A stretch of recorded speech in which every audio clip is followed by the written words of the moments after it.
There's no such thing as a healthy sedentary person. Oof. This is a non-negotiable. It's a one core principle that they must get down is you have to be physically active. What are the top 3 things that you recommend for high performers? Very easy. Number 1. She is a physician. She is a New York Times bestselling author. She's an expert in geriatrics, in nutrition, in health, and longevity. Dr. Gabrielle Lyon. The more overweight you are, the wider your waistline, the lower the brain volume. Fatter you are, dumber you are? You heard it here, folks. Okay, just make sure I'm tracking. The average American is eating around 300 grams or so of carbs a day. The recommendation is 130 grams. Wait, what? Anything above that, you have to earn through exercise. You cannot wait for motivation. It's never going to come. The fact of me not taking that action, number 1, it compounds. Number 2, you're going to worry about it all day. And number 3, you are slowly actually getting more unwell the less that you do. The biology doesn't like chaos. If you are going to intermittent fast, great, but stick to those feeding windows. If it's 8 to 9 hours, then stick to that. If you want to be the guaranteed unhealthiest person you can be, what do you do? Inverse thinking. Perfect. This episode, The Body Reset, all about how you should eat, exercise for fat loss and health. We're going to nail it all today in as little time as possible with the one expert I trust more than anybody else, Dr. Gabrielle Lyon. If you feel like your brain isn't functioning at the level that you want it to function at, or if you feel like right now in your life, your health overall isn't at the tippy-tappy, don't worry, you can see my doctor. Gabrielle Lyon's going to break it down for us live. Let's get into it with my friend and trusted confidant who now becomes your doctor too. On the Big Deal podcast, I'm Codie Sanchez. Why should someone who just scrolled to this and is listening, why should they stay here? What are we going to give them from listening to this episode? Any entrepreneur, anyone interested in business or doing well in life cannot outpace their biology. And if you want to do well or achieve or whatever it is that drives you, you must be healthy. It's how to eat, how to move, how to think, how to recover, because we all know that there's a huge delta between information and action. It's exactly what to do. Yeah, I need that. I don't actually want to guess. I want to be bossed around when it comes to I got health. you covered. I know you do. You're and always recipes. bossing me around. Here's what to eat. Yeah. Yeah, because you've had 2 kids. Yes. You work and a nonstop man-child. That's right. and a very large former Navy SEAL man-child. I know. This is how we became buddies. And yet you're jacked and healthy and have a huge business. So actually, let's start here. For entrepreneurs, it's not just about being healthy and having a 6-pack. There's a lot that your studies have shown that I've seen that say there's ties between exercise and brain health. What do the studies tell us about exercise and brain health? Well, first of all, exercise because you are focusing on muscle. And for those listening, muscle is the organ of longevity. It is an organ system that we have taken for granted forever, meaning the thyroid is also an organ system we have no control over. Skeletal muscle is the only organ system we have voluntary control over.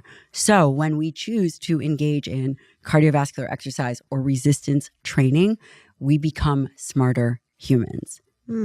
And we also, depending on the way in which we train, can think faster.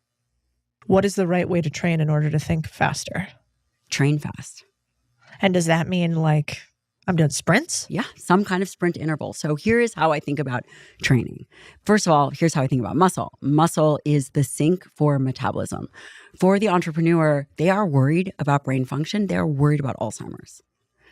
And the healthier your brain is, the less likely you are going to get Alzheimer's, because Alzheimer's is type 3 diabetes of the brain.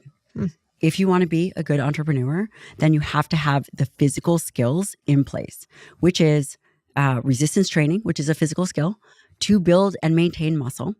It doesn't get easier. You have to do some kind of cardiovascular activity, again, for brain function, for healthy vasculature. And it's not much more complex than that. We could talk about mobility. We could talk about all these other things. But if someone is listening to the podcast or watching, the chances are extremely high that they're not training, because 74% of Americans are not meeting the baseline recommendation of 150 minutes and 2 days a week of resistance training. So in order to hit what you have to hit to have a smarter brain, not get Alzheimer's, perform, you have to do what? 3 days a week of resistance training, at least one session of high intensity interval training, or somehow meet that 150 minutes. But if I were to choose the perfect plan for you, it would be step 1, 3 days a week of resistance training. Step 2, add in 1 day a week or 2, but we can just say 1, of high intensity interval training, 20 minutes. A minute on, a minute off. Step 3, move more. If you are taking calls, walk. If you are yelling at your kids, which I'm just talking from a friend's perspective, then walk. Whatever it is that you are doing, that you have the opportunity to be sedentary, move. And that will cover your physical needs. You will also have a less likely chances of dying from nearly all-cause mortality, from anything, because you're active. That's wild. Yeah, I mean, you're so good at this. Like, I see you all the time. Whenever I FaceTime you, you're lifting your 2 children all around who are With adorable. 1 finger, just like 1 finger. No, they're on these sleds, like, and you're pushing them, and then you guys are doing push-ups. It's pretty incredible how you have integrated workouts into your life with your kids. I really struggle with that. You know this because Do you? yeah, I can't even get the 10,000 steps a day in. Gabrielle, help me. How do I get my Is this 10,000 true? So steps? this is a non-negotiable because there's no such thing as a healthy sedentary person. Oof. And also muscle, we want it to look like a fillet.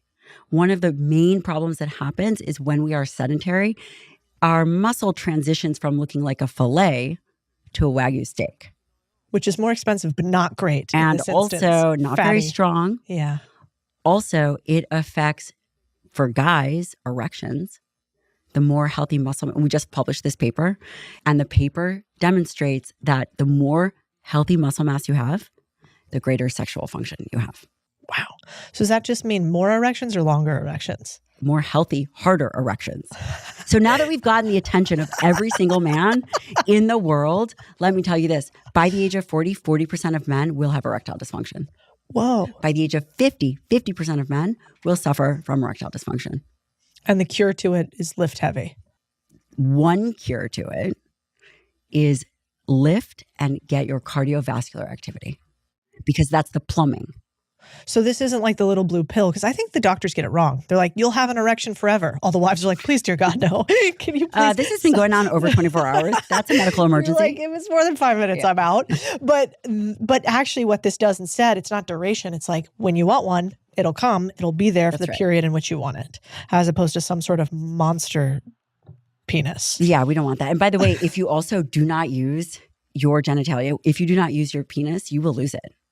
What does Men, that mean? this is crazy, but you can lose a centimeter From just not from getting... your penis if you are not getting erection and you are not having sex over a period of time, if you're not getting blood flow to that muscle, it is a use it or lose it muscle. Whoa. That is wild. And that's a clip. You're welcome. But anyway, I say all of this because as an entrepreneur, I'm one myself, you have to be very focused. Mm-hmm. And the more discerning you are and the less distracted you are, you can take the next right step. There are only a handful of things that really distract people. Again, I've been taking care of entrepreneurs for more than 15 years. Their health becomes very distracting. And they will say, I don't have time for exercise. And then I will say, well, how are you going to have time for sickness? Yeah. And so one core principle that they must get down is you have to be physically active.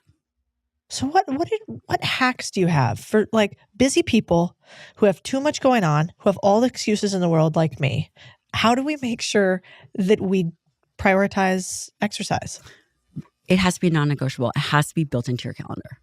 I cannot believe that you are not getting your 10,000 steps. I think that we have to have a major discussion. We're going to have an intervention. Yeah, we need an intervention. Okay, fine. So number one, you cannot wait for motivation. It's never going to come. Some people, like our husbands, love to train. The rest of the world, I'm already bitching about my workout on Wednesday starting Tuesday night. But I'm still going to do it because the fact of me not taking that action, number one, it compounds. Number two, you're going to worry about it all day. And number three, you are slowly, it's not the opposite of physical activity. You're actually getting more unwell the less that you do. What about the saying that people say lately where it's like, if you had to choose between 10,000 steps a day or 10 minutes of intense exercise, it would be better to do 10 minutes or like 10 minutes of squats instead of 10,000 steps. What's the truth between the two? So for me, I would say that the more intense, the better. And I can equate this to if you're doing work. You would rather have 10 minutes of excellent work than a day of, I don't know what I accomplished.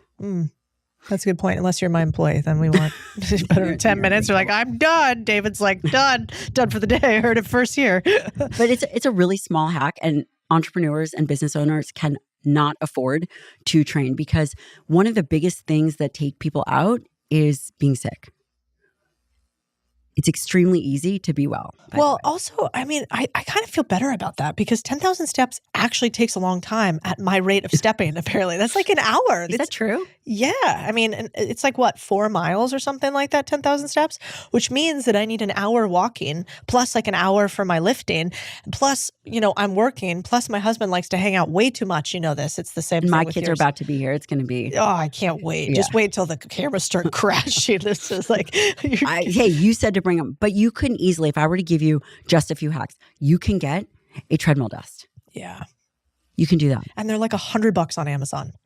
So if you have very little money, very little time, what are the top 3 things that you recommend for high performers? Very easy. Number 1, get yourself a treadmill desk.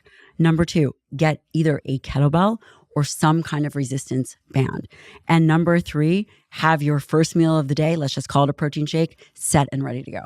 That's good. So easy. I don't do any of those things. Dude, How I are know we your best doctor. buds? How is this possible? I know. I'm changing it up. I'm on it. Somebody write this down. Okay. But it's kind of helpful because I think in my brain, I built this thing up, and I think a lot of people listening are probably the same. You're like, I hear from Andrew Huberman, I got a 47-step routine, and then I got cold plunge, and then I got ice baths, and then I got da. And at some point, I'm like, I can't wear my Lululemon leggings because I'm going to get cancer. You're not going to be, no, you're going to be okay with that. I'm going to be okay. Yeah. So really at the end of the day, there's fewer, better things that we can do that drive most of the performance. Humans love novelty. And novelty is one of the biggest distractions for health. We already have great innovations. It's kind of like the phone. We had the flip phone, we had the rotary phone, then we had the flip phone, then there was like the 1980s juggernaut of a phone, and now we have the iPhone. Do we really need another phone? No, we need to upgrade our software. Humans love novelty. We like the smoking diet and the phentermine diet and the cabbage soup diet. But our biology, we have a drive to eat a certain way. And once we put those foundational pieces in place, then we can chase less novelty. So, for example, anchoring your day in a high quality protein, 1 shake. It affects brain function. You're going to be much less likely to eat any of the snacks in your fucking snack room, which is like chips, and I don't even know who designed that. We need to have you go through that. But the reality is you augment your willpower. So right now people think they have to depend on their own willpower. But if you prioritize your diet well, then you're not chasing these ebbs and flows of blood sugar. Something very simple, practical, and tactical is 30 grams of protein first thing in the morning. What are examples of fast ways to get protein in the morning? If you had 5 options, what are they? Protein shake. It could be a whey protein shake. If you don't like whey, it could be a rice pea blend. Greek yogurt, not hard. 6 eggs or a handful of eggs. Some people like steak and eggs. You can have a chicken patty. You can have, some people eat salmon for breakfast. There's a million different ways to do it. Okay. All right. So we nail this in the morning. What other high performance daily routines do you have that we can steal? Yep. Get outside first thing in the morning. Good sleep starts in the morning. Also, consistent sleep-wake times. If you are someone who has the tendency to stay up late, don't. Decide that your bedtime is going to be 10. You go to bed every night at 10. And you wake up at the same time. I do that. I'm really good at that. You are? Yeah. I go to bed at 10 every night. Okay. Do you feel better? Yeah, I sleep like a little baby. Yes, you do. Yeah. I can vouch for that. Yeah, because you all always of a sudden try. I was reading you, and we were in DC, and I was reading you. I was so excited about this idea of amino acids and how, whatever, it was the wartime diet. And I look over and you're asleep. Because it's the most, but she goes, I have a fascinating study I want to read you. It's like 12 o'clock at night because you are the Energizer Bunny. It's weird how much energy you have, A lot of actually. caffeine, actually. And you read me the world's most boring study, which is what you like to read for fun, which is also weird. Also, you're a hater, but yes, it's true. And If you get outside in the morning and you get sunlight in your eyes, no glasses, no contacts, just get out there, you're anchoring. We work in a 24-hour circadian rhythm. Mm-hmm. We're mammals. That's what we do. If you anchor your morning, it sets up your night. So you are releasing melatonin, which helps with the sleep drive. It really sets you up for success because brain function can be improved with proper sleep, because we do not think about it. When you have sleep deprivation, you are more likely to make mistakes. Not to mention your muscle protein synthesis, which is a big fancy word for, it's kind of a proxy for muscle health, is suppressed. We don't want that. No. So what does it look like when you get up in the morning? I have 2 kids. It's chaos. That's enough. Yeah. But theoretically, you get up and you walk your little Kids outside. We go right outside. Immediately outside. Yes, because it's important for them. Okay. Well, it's not entirely true. Do you take your coffee with you? I was just about to say that's not entirely true. Okay. You get up, you make a coffee, you go outside. With the kids. With the kids. And we hang out. Do you ever just pull up TikTok or Instagram and scroll immediately in bed? Never? No. Wow. No. Okay, we need to be like, I need a bracelet that says, what would Gabrielle Lyon do? And do the opposite of what would Cody do in the morning? It would be create purposeful friction. To me, that's all distraction. Yeah. And the more clear we are about the things that are important, the less we are going to make bad choices. What do you mean by create purposeful friction? What does that look like? Again, human beings, we're so predictable. And in order to be able to mitigate those highs and lows, which, early on, maybe in your entrepreneurial career, you probably allowed yourself to get really hyped up. Is that true? Yeah. And following that hyped experience, did you fall equally as low? Sure. Yeah. But you did it probably for, a handful of years.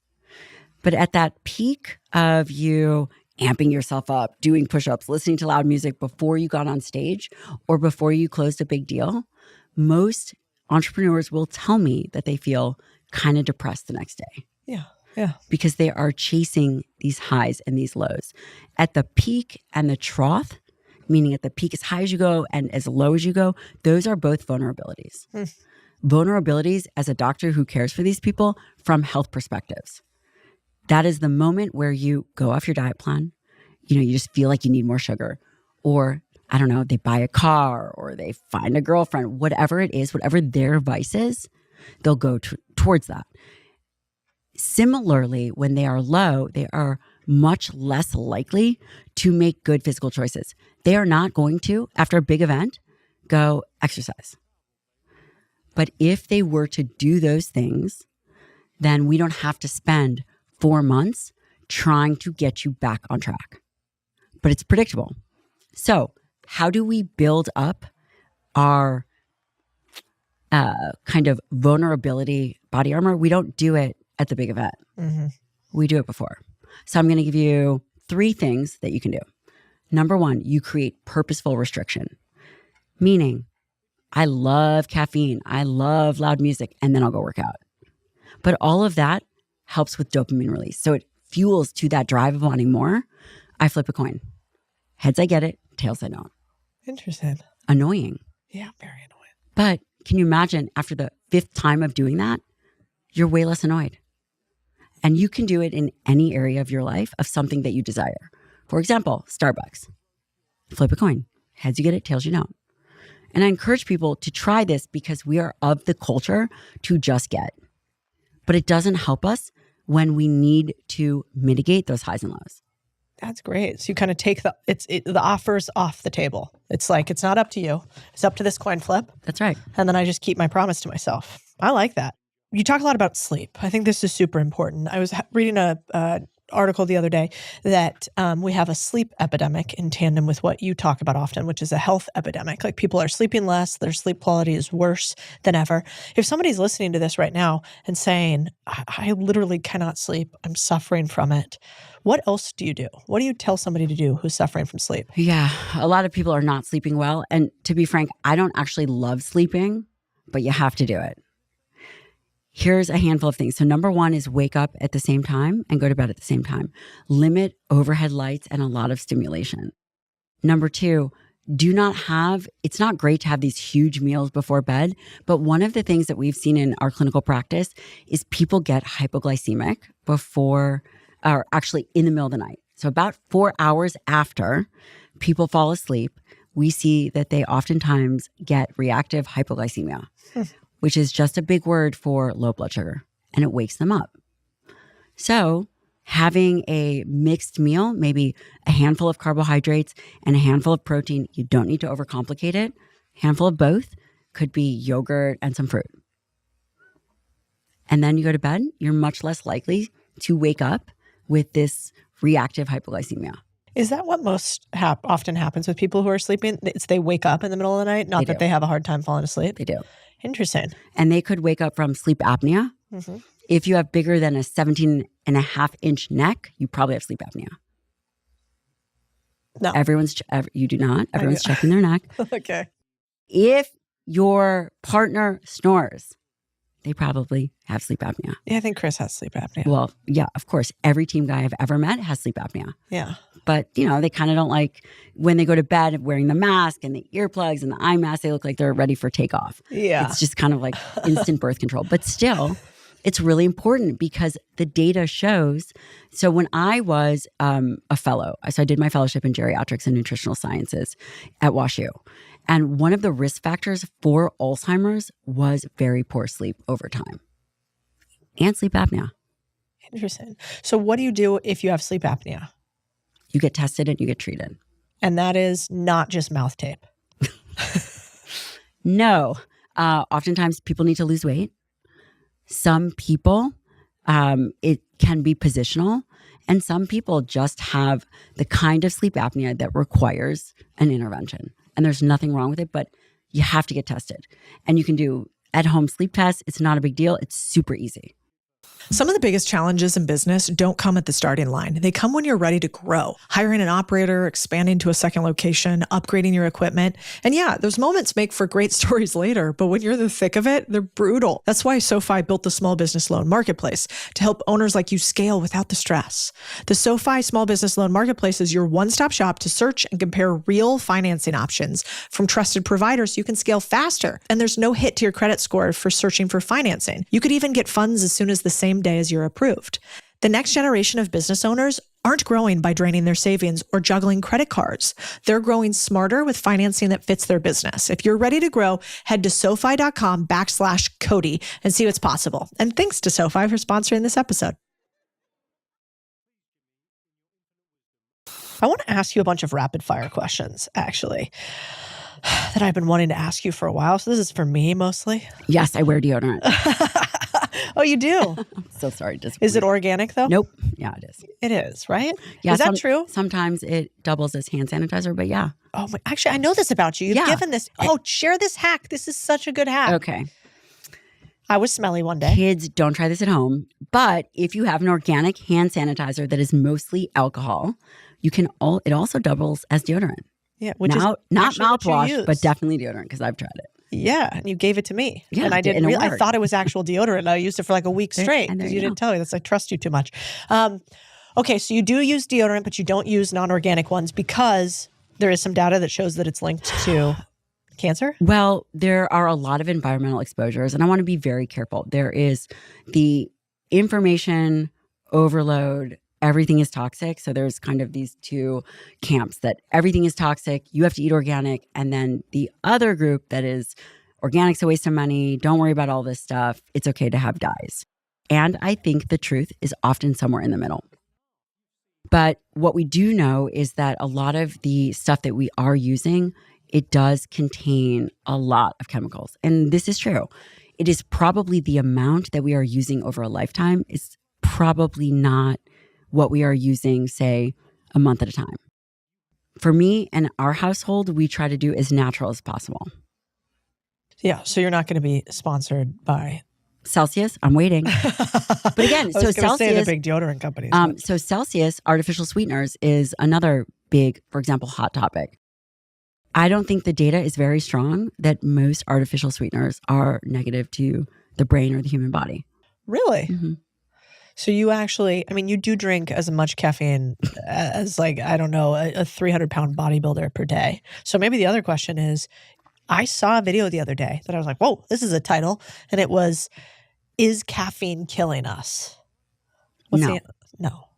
No. Some people do have a genetic SNP that they are more susceptible to the negative side effects of caffeine, but you will know if you are that person. I mean, you can always, of course, test for it. Happy to come to our clinic. We'll test you for it.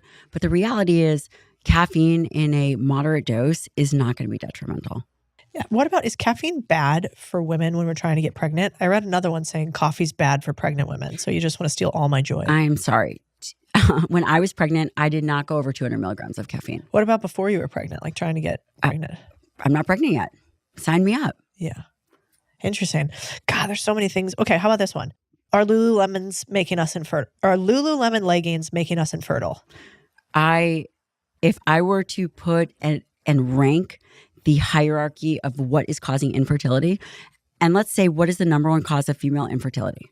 For young women, it's polycystic ovarian syndrome, which is also known as PCOS. There are two types of PCOS. One comes from the brain and the other is metabolic. The other being metabolic, guess where the biggest lever that we can pull for improving our chances of fertility if you are someone who has PCOS is? Muscle. I'm just kidding, exercise. Yes. Really? And diet. Wait, so you were saying if you have PCOS right now, you should be lifting and following a strength regime? Yes. I have never heard a doctor say that before. And I interviewed on my podcast one of the world-leading experts in PCOS. Her name is Dr. Melanie Cree. She is an MD PhD. And she did, if there are 10 studies on Ozempic or GLP-1s and fertility, she's done 2 of them. And I asked her, she was, we were in a podcast, and I said, okay, so what % body fat is it that allows someone to get pregnant, or the ones that are going to really suffer on an ongoing basis? And she looked at me and she's like, Gabrielle, it has nothing to do with body fat percentage. It has everything to do with intermuscular adipose tissue. To break that down, it's how much fat is actually stored in your muscle. And that comes from insulin resistance, which in part of that is being sedentary. I mean, there are genetic risks for PCOS, but what we do know is that exercise and a good diet will often, I'm being very careful about how I'm saying this, will improve people's likelihood of conceiving. Why is it that doctors, by and large, don't tell us things like that?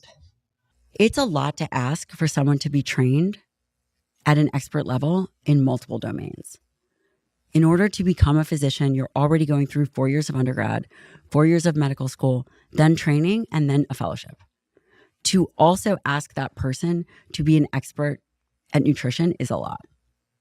How many studies do you have to read to go, probably better that you work out? Not that many. Not that many. So is that really an excuse for doctors to not use it? Or is it like a liability if they say it? I don't get it. No, but I will say, and I'm just speaking from my own perspective, I think for physicians, because there is so much noise out there, I don't think that they like to step into that noisy realm. And what do I mean by this? I'll give you an example. So in order to be a board certified physician, you still have to study. It doesn't just go away once you graduate and start practicing. And many doctors would say, don't eat red meat and reduce your dietary cholesterol. But they were misinformed because dietary cholesterol recommendations were taken out of the dietary guidelines in 2015. Therefore, the information of don't eat eggs or don't eat red meat because it's bad for your cholesterol is not even part of the guidelines right now. Wow. What changed? I think that the scientists determined that it wasn't relevant, that dietary cholesterol had very little impact on blood level cholesterol. Dude, I feel like doctors need a beeper or something. Can they give them the updates? Is there some nationwide system where when new data comes out, they say, well, all doctors should know this, or there's not really a way? That's a really good point. There is, but it's per specialty. And again, nutrition is challenging because it's something that everybody does. Eat. Becomes very difficult to get through the noise. Yeah. The tough part is there's the other side of the coin too, right? Which is we have all these people online giving all of this advice who are definitely not a doctor, never read a study before or read one on the side, don't really understand how to analyze peer-reviewed studies, and are also sharing a lot of information like if you eat seed oils, you about to die. And so it can kind of become— Which we know that that's not true. That's so controversial too, because I feel like if we had let's say I had Paul Saladino here, you here, Huberman here, and Alex Clark, there'd be a war. But here's what I would say. I would say, let's call in the people that have done these studies and let's talk to them. So for example, Dr. Kevin Mackey, he was and he still might be the president of the Lipid Association. This guy's a career scientist. And I was like, Kevin, what's the deal? And he said, the evidence doesn't support that seed oils are causing the derangement that people are saying. What about when they say that's because the studies haven't been around long enough, or the, big pharma and the food industry are the ones that pay for it? So people will always look to something. But that's not what you're seeing in the data. You're saying these studies actually seem reasonable. We have enough data. We're analyzing it in real time. And the good studies will also talk about the limitations.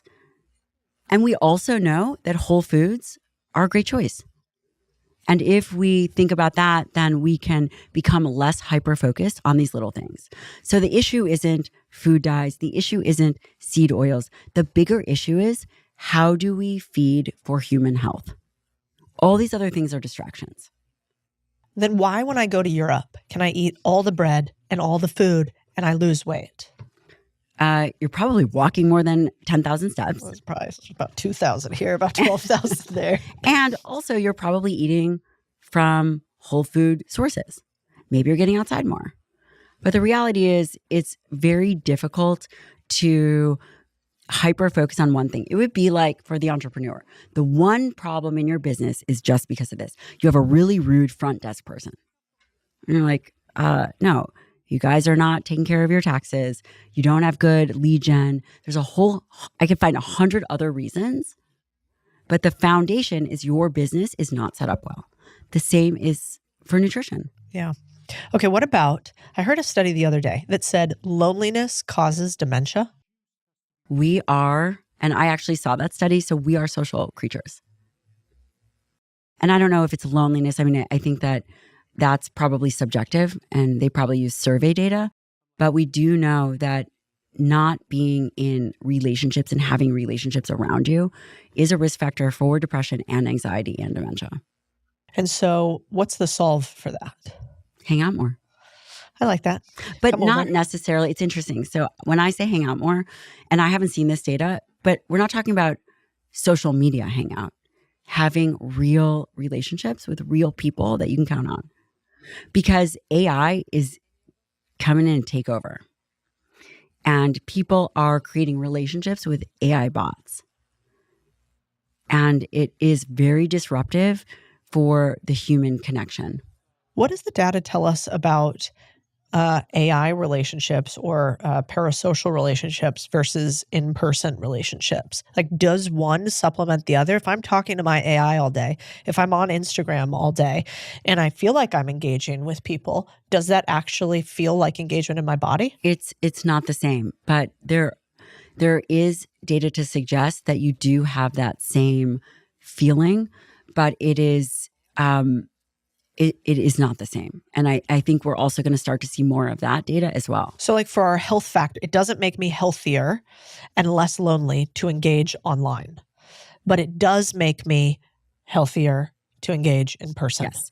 And I can't say for sure. Again, I have to be very clear about, doctors and scientists, we have to be very careful about what we're saying. For some people, could it be better?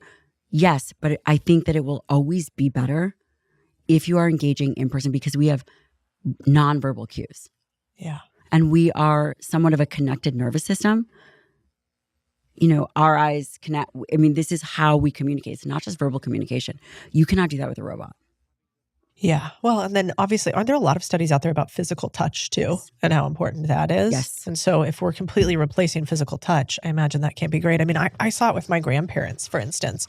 One side of the family had my grandma super engaged. Like, we stayed in touch with her. She still had relationships. She still went out in the world during COVID. The other side, they were super quarantined. Nobody was around them. They never left their house. They were really antisocial, sort of like mandated. And one side, I mean, it was wild. My grandma is older. She's like asking me about ChatGPT and AI now. She's so with it. She's 100 years old.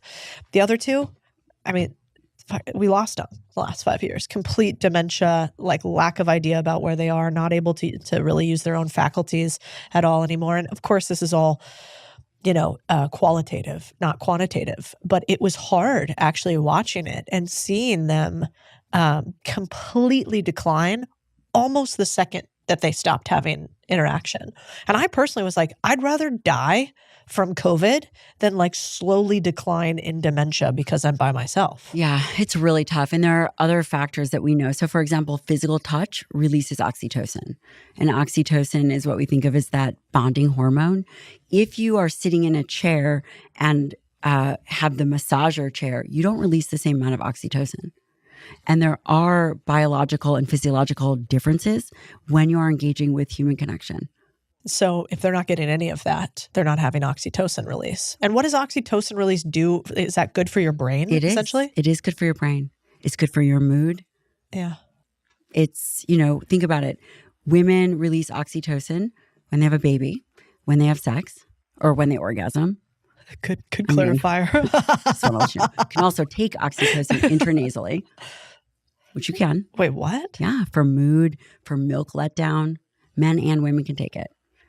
Like you snuff oxytocin up your nose with like a sprayer? Yeah. Some people take allergy spray. I love that you go, spray. Totally. Aren't you doing it too, Cody? Yeah, I've got some in my purse, as a matter of fact. But the reality is what we are talking about is what are we going to do with the society that we live in now? How do we reorient ourselves to just a healthy lifestyle, which again starts with muscle, training, protein. It's not that complicated, but also good relationships, especially in the wake of this increase in AI online community. And again, if people want to perform at their best, then the ways to do that, I think, are very clear. What do the studies tell us about being negative and being smarter or having a healthier brain? Like if you have negative thought patterns, are you more likely to shrink your brain size? Are you more likely to have a stronger brain? Does it matter if I'm negative or positive? Well, I can't say that I have looked at those studies, but here's what I will tell you about the brain. That from a metabolic perspective, because this all ties in, the more overweight you are, the wider your waistline, the lower the brain volume. That's not good. Fatter you are, dumber you are? You heard it here, folks. Okay, just make sure I'm tracking. The other thing is that when you are training and when you are moving and doing cardiovascular activity, doing resistance training, you will have less atrophy. Your brain will be more robust in terms of preventing shrinkage. And this is what we see as women go through perimenopause, menopause. You do not want to be dealing with type 3 diabetes of the brain. As far as negative and positive, we know that sleep can help with brain function. That's the time the brain cleans itself. All very important. But again, a depressed brain, would someone say that that is a more unhealthy brain? I would say probably. And is this something that we are seeing accelerate in our country? Like it seems like these days, more often than not, when I talk to my friends' grandparents, they have some version of dementia or Alzheimer's. Yes. So this is accelerating. Mm-hmm. And why do you think that is? Is this purely because of obesity and lack of muscle? I think that it's not purely, but I think that that is the main driver. Because think about all the activities that ride with healthy muscle. You're out, you're moving more, you're motivated. Is it the muscle itself? From a metabolic perspective, yes. Type 3 diabetes of the brain is insulin resistance of the brain. What your body does, your brain also does. Like, do doctors recommend muscle, strength training? Good doctors do. Good doctors do. Yeah. But most of them today would recommend basically pills and crossword puzzles, right? I think that we are starting to see a shift. For the last 50 so years, we've been focused on obesity as if this is the sole problem. And I would argue that obesity is just one problem. Alzheimer's, cardiovascular disease, diabetes, obesity, that these are all symptoms of unhealthy skeletal muscle. And if you are worried about all of these other things, including your performance at work, then you have to focus on the things that you actually have agency for, which is not actually weight loss. I cannot tell my body to lose 2 pounds, but I can tell my body, okay, you're going to go squat 120 pounds. So there are things that we have the option to control, and then the things that we don't. By the way, I have a live event. I only do one a year. It's huge. How big? Really big. In Austin, Texas, just for people who want to make more money, buy businesses, build businesses. It's called Main Street over Wall Street. So if you liked this episode, you're probably going to want to be there. There's only a couple hundred spots left. So click below. I want to shake your hand in person in Austin, Texas, or go to msows.com. MSOWS. We'll see you there. We've been blown away by how fast this show is growing. Like, getting to hang out with you every single week is so cool. But most of the people who tune in every week still haven't subscribed, which is crazy. It is the simplest way, though, to help us keep scaling. So I can't thank you enough for your support. Like, we would be nowhere without you guys. And I just want to jump back into my conversation, but I also want you to do it subscribed. Oh, and share it with a friend if you like this episode. I think it's better when you profit together, you know? I think we should try some hot takes on health. What's the dumbest diet trend you've seen people fall for? There are two. Do I have to have been alive for them? No. But there was the lucky diet. People smoke to lose weight. Wow, that's wild. I just can't imagine how bad you would feel and how bad you would smell. Very smelly. I mean, Okay, they were let's definitely subscribe. single. They Yeah. were totally single. So the lucky diet, there was also the amphetamine diet, the fen diet. Yeah, I don't think that was probably a good one. Cabbage soup diet. Is that a real thing right now? That is, and also the wine and egg diet. Sounds great. And this was 3 each meal. So for 3 meals, a glass of wine and 2 eggs. Get out of town. Disgusting. I mean, your breath is going to be terrible. There's a lot of doubt. Oh, God, yeah. Could you imagine hanging out with that chick at a cocktail party? No, thanks. What about intermittent fasting? Is that a breakthrough, or is that just starving with better branding? I love that. Intermittent fasting, if we were to quantify that, that's eating in an 8 to 9 hour window. We recommend that to our patients all the time. I do not recommend 24-hour fasts or longer because, again, it's difficult to hold on to muscle as it is. So if you reorient yourself to muscle, then fasting over 24 hours is, that's like the no-go zone. The crazy hot matrix, it's the no-go zone. Right, it's like Tiffany plus a hairdresser. Exactly. No-go zone. But 8 to 9 hour feeding window can be great because the biology doesn't like chaos. And as we are thinking about how do we get better and more healthy so that we can produce more or just show up more fully, then less chaos is better. If you are going to intermittent fast, great. But stick to those feeding windows. If it's 8 to 9 hours, then stick to that. So for a woman listening who's busy, got a lot going on, and has been told all these different things, she now knows she needs to strength train, probably. What is she eating? And what is she not doing? Like, what can we tell ourselves? Like, you can just take that off the list. Don't even worry about that right now. Okay. Should we start with what she's not doing? Yeah. If she is very busy and not training, then she should not commit carbicide. And what is this? This is the body. So the average American is eating around 300 grams or so of carbs a day. The recommendation is 130 grams. Anything above that, you have to earn through exercise. So what she's not doing, if I could say, listen, lady, if you are not training and you are sedentary, do not eat a high carbohydrate diet, or you are essentially giving yourself an oral glucose tolerance test 3 times a day. We don't want that. Because as we have these metabolic dysfunctions, she then is at a greater risk for Alzheimer's and all these other diseases. So that means no bread, less rice, less potatoes? Unless you're going to train. Okay. But this is easy. Reduce your processed carbs. Okay. What she is doing is she's having around 100 grams of protein a day. Make it simple. 50 grams in that first meal, 50 grams in that last meal. So that's like... that's the minimum. She can do that. Okay. Which would be like a shake and some eggs. Great. Or a shake and a half. Okay. Or a shake. Or if she likes recipes, I have about 60 of them. I like that.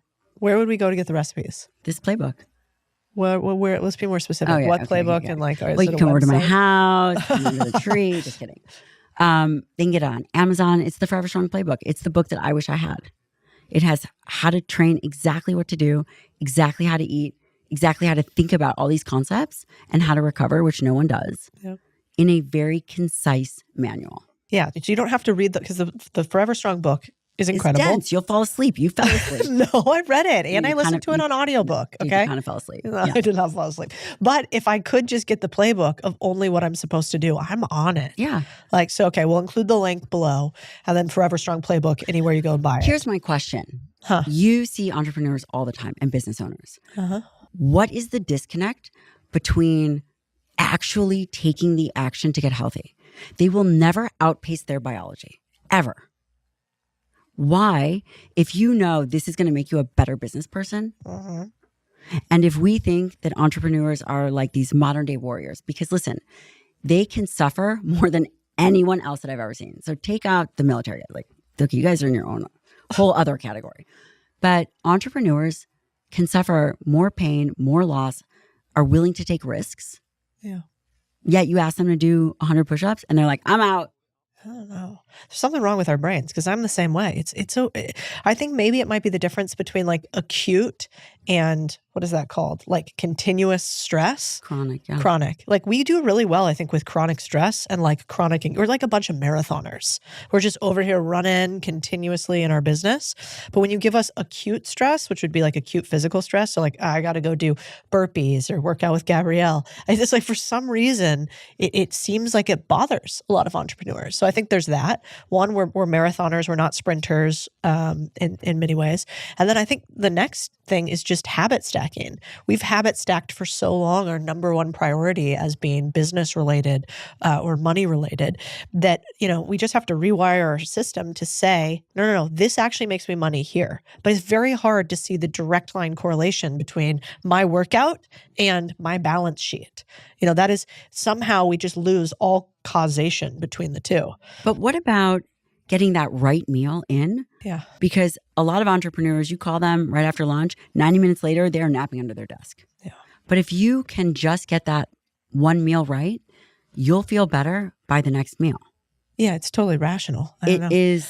Well, I think the other thing too is a lot of entrepreneurs, when you think about it, you have so much misery during the day. I think you have a great case in your head. Humans are incredible self-rationalizers, right? So I'm like, I worked so hard today. I worked hard all day today. I took all the issue. I've also got decision fatigue by the end of the day because I'm decision. At the end of the day, where's my glass of wine? I deserve it. You deserve it. And so we have a negative narrative. We have in a our name head, for that. We have right? a name for that. What is the name? That's called the midlife body starter kit right there. The I deserve it, the midlife body starter kit. I guarantee you another 40 pounds. That is actually very true. I mean, yeah. but yeah, I think that if we can, I believe that we can be a healthier, stronger, more robust society. Just like you think we can all be business owners. Yeah. So if we can connect the two, then you have a culture that is unstoppable. And that I think is what we're trying to get to. Yeah. I mean, I think the other thing that's like like when I get in a flow and I'm going for a few weeks, I'm killing. Like my step count high. I'm in the gym. I got the trainer. You've got the weight vest on. Yeah. Whatever happened to our weight vest calls and talks? Like that just completely fell off the map. Well, you kept doing it. I did not. And, I think I have a very high tolerance for doing the business stuff, but I got a habit stack in order to do the physical thing. And so that's why I like listening to you because it's just it's a reminder. You're like the female David Goggins. You're like, listen, bitch, get moving. No one is going to run that long. I run like 4 feet and I'm done. That's it. Yeah, well, we do call you what do we call you? Ant Woman and the Tiny Tornado because half these videos of you, which I should put up here, that last one you sent me, you're throwing like it's a boulder over your shoulder, wasn't it? With you, she just goes. But I think sometimes like you can't be what you can't see. So when I see a mom like you who has 2 kids, who has a successful business, who is a doctor and still prioritizes health, it's like, what excuse do I got? And it doesn't mean it's easy and it doesn't mean it's convenient. No. But I know that I am never going to be able to talk myself into it. But as long as I don't talk myself out of it and I just have a commitment in place, then I don't have to rely on anything else. If we give them the 3 steps of, here, this is how much protein you're going to get. You're committed to it. This is what you're going to do for training. It's 3 days a week. You got this. We're going to put a standing treadmill desk because it's not just about building a financial legacy machine. There's this saying that people will have 1 million problems until they have 1 health problem. And it really does seem like We're getting cancer more than we ever have before. You know, I just saw today a woman that I really respect, whose name is Brittany Turner. She just announced that she has cancer. She's like a badass. Who, What kind of cancer? It's a good question. I don't know. I saw it on the Instagrams, and super healthy from the outside looking. And so, you know, and then I have another girlfriend whose name is Bridget, who's been battling cancer for a year. That's really sad. And she's super young, you know, maybe 35, 38, something like that. Yeah. And I also want to say that if someone is really young and they get cancer, typically there's a genetic cause. And then also cancer is not anybody's fault. And if you see a good physician, and there's a lot of discussion whether people should do this or not, but we do this in our clinic, and we do full body Prenovo or full body MRI scans. And also we've done it for you. We do blood tests for cancers, really helpful. just screening. At the very least, it's peace of mind. And so we do know that there are certain behaviors that increase people's risks of various cancers. Obesity is one of them. I'm pretty sure alcohol is a carcinogen. This is going to be really controversial, but a ton of sun exposure. I thought that was a new thing. We don't do sunscreen anymore. No, we do. I was just telling my mom today. Mom, yes, we do sunscreen. Or at least we do sun protection clothing. Okay. You know, I'm into the clothing. I thought there was new things about how all the sunscreen has all the chemicals in it. So pick one that is a mineral-based sunscreen. Okay, or fine. wear clothes. All right. But the sun is going to, at some point, cause DNA damage. And, you know, it's a risk factor for skin cancer. Yeah, I was there more for like the aesthetic stuff. I don't want the wrinkles. Yes. Well, me neither. But again, how do we think about preparing for the inevitable, which sucks, but aging is going to happen to everybody. It's inevitable. And these things are responsibilities. How do we get your jawline? Are you You got bored to talk with to my that? parents. You got to talk to my parents. Son of a gun. I literally so I had can't nothing to do with chomp this. that. Oh, if you have You know those what? things, If you chew enough gum and drink enough caffeine, come talk to me in a year. I'll be see. Gabrielle Lyon. There you go. The kids call that snatched jawline these days. You know that? That's what No. you have. Well, That's good. must be nice. I don't have that. Okay, so I want to talk about alcohol really quick. How bad is alcohol for us, really? It's not good. Like get rid of it. Don't drink it. No good. I'm going to give you my personal opinion. Correct. I do not think alcohol. I think it is a toxin, period. And when we were examining people and we were saying, okay, so what is this person's risk factor for some kind of cognitive impairment? Alcohol was on the list. And people will say, well, a little bit of alcohol is okay. Okay, maybe, but it's kind of like, are you wanting to rationalize the fact that you are using it? Yes. Is it good? No, I personally don't think it is. Could you probably find some studies where X ounces a day is okay for you? Okay, fine. But if you want to pick a vice, just pick a different one. What vice do you supplement it with at the end of the day? Push-ups. I don't know. Oh God, you're such a psychopath. Or how about this? If you want to have some carbohydrates, fine. Have your carbohydrates, then go for your walk. Okay. So leverage your body to balance out your choice. Okay, I like that. That seems reasonable. Okay, let's end on, if you want to be the guaranteed unhealthiest person you can be, what do you do? Inverse thinking. Perfect. Do not exercise. Do not move. Walk less than 3,000 steps. Number 2, absolutely, without a doubt, high calorie, high carb, processed food diet. And number 3, don't have any friends. All right. Guaranteed my recipe for misery. And get hammered every night. Yeah, perfect. Now we're going to be the number one worst. Okay. I think the only thing that I want to end with is you have this new book coming out. You made it basically for me and people like me who won't read the whole book. What do we need to know about this book? Who is this book for? Why should we pick it up right now? If you have a body, this book is for you. Period. It is how to think, how to move, how to eat, how to recover. It will tell you everything, and it is evidence-based. It is not a workbook, but it's a playbook. So you know how they've got like the playbook for life? This is the book that I wish that I had had. So good. Dr. Gabrielle Lyon, thank you for being here. Thank you for being my bud. Thank you for bullying me. No problem. You will bully me into what lifting I do best. heavy things, having friends. I mean, it sucks, but doing what I someone's gotta say do I'm it. going to do. It's so lame. Okay, bye.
Hey, and welcome back to Those Who Put In the Work. I'm Codie Sanchez, and this is the Big Deal podcast. And this is a moneymaker. Little bite-sized episode for people who want to make some more money by building things. You guys are rare. All right, let's get into it this week. So this week is perfect for how to be a CEO people love, often an oxymoron. And also, what does it even mean to have your people love you? Because it is tough love in some ways. When I think about my business here at Contrarian Thinking, and we've been building this bad boy to have a 9-figure holding company, multiple businesses that do 8 figures each, a team that's locally based. I've wanted to build this business different than just about anything else. So when I was in finance and I built multiple businesses at First Trust and State Street and Entourage Effect Capital and all these different businesses, in finance, the thing is you have a very small group of people. So for instance, Warren Buffett manages a business that does hundreds of billions of dollars a year with 37 people. And in private equity, that's pretty similar.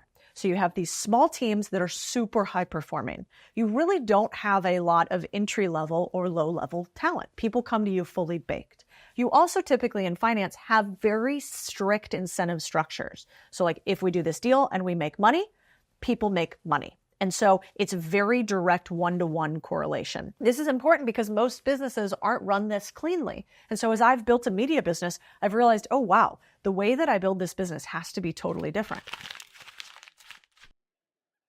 So obviously I love creating content. We post like 50 pieces of it across all my platforms. And if you've ever created content, you know the uphill battle it can be to ideate, write, produce, film, video, and then you have to edit it all. So one of my favorite tools to use for this is Riverside. You've probably heard about it before, but I don't think people realize that it's revolutionized the podcast space by allowing creators all over the world to do the recording in 4K, regardless of internet speed. But they've just released an update that I think any creator is gonna love. So along with the high quality video and audio that they've kind of become known for, you can have editing software so you can edit any video content directly in Riverside. If your team's a little bit more bougie like mine and wants to record the video themselves, and then you can upload it to Riverside so you can use their amazing AI tools afterwards. It can transcribe your video, add customizable caption, analyze that transcript to cut out any dead space in the video. And my favorite part, they have this AI editor feature that will pull short form from clips from my content so we can squeeze all the juice of it out from the many hours it takes to create it. If you think time is money like I do, then Riverside has given me and my team back lots of time, aka money. So I love these guys. And because I love you, I got you guys a deal. So try Riverside for yourself with the link in this episode's description. You can sign up for free using the link and discount code Cody at checkout for a discount on any paid plan.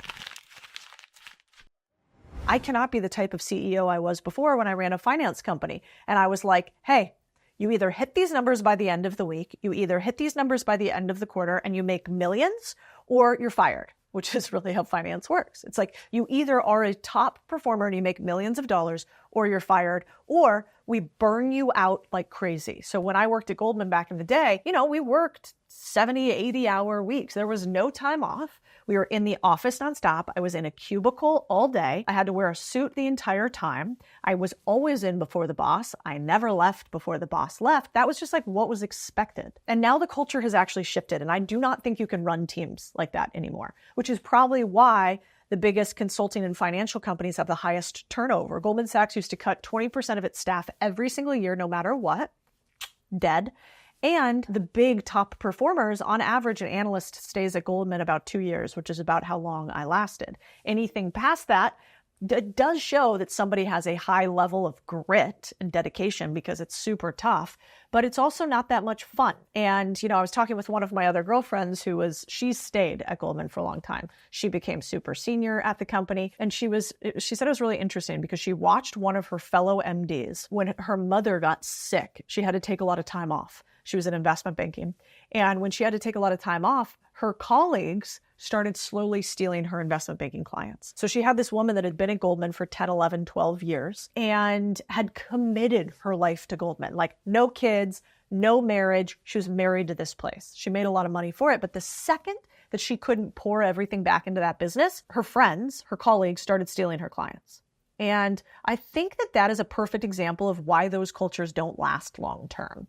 Because who wants to work at a place where the second that life happens to you, and it'll happen to all of us, they're going to not maybe fire you immediately, but they're going to steal from you, not help you cover, And then eventually, if you don't hit your goals, you will be fired almost immediately. There's really no second chances. And I think that is why most CEOs aren't loved, because sometimes business does necessitate a wartime CEO, which was famously popularized by the CEO of Dell, that you can have a peacetime CEO, nice, buddy, no big deal, foosball tables.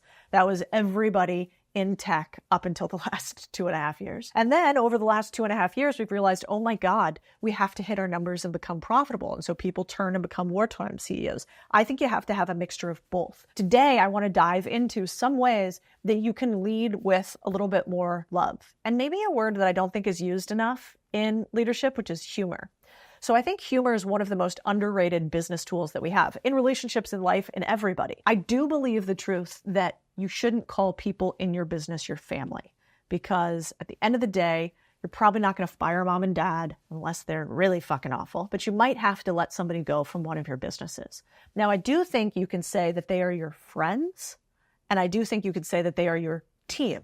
Because a high-performing team is really what? It's a group of individuals coming together with a shared goal and mission for a period of time in their life that may become incredible friends together, but may not travel through time together on the exact same team. But even after one member has left the team, they could still be buddies over the long term. And that is what I aim for at my companies, a high-performing team with a bunch of people that are friends. Because I do think you can be friends with your employees, just not the negative way that people think about it. If I couldn't joke and be friendly with my employees, it would be miserable to come to work every day. We spend way more time here than just about anything else. And so why wouldn't we choose to do business with friends? It's way more fun. What's interesting is if you break this down sort of mathematically, 25-year-olds spend on average about 275 minutes per day alone.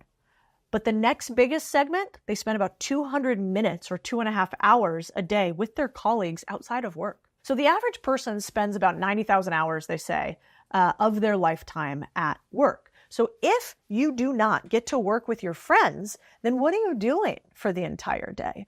If you've ever worked alongside somebody that you don't like, you know how perfectly miserable that can be. And I've been there. And what you have to realize as a leader is that your team feels that on steroids, because if they have to work with somebody that they don't like, unlike you as the boss, you can control the narrative, right? You can walk away. You can tell that person you don't want to speak right now. You cannot have a meeting. But if they're a fellow employee for your employers, for your employees, it's a lot harder for them to create their own boundaries.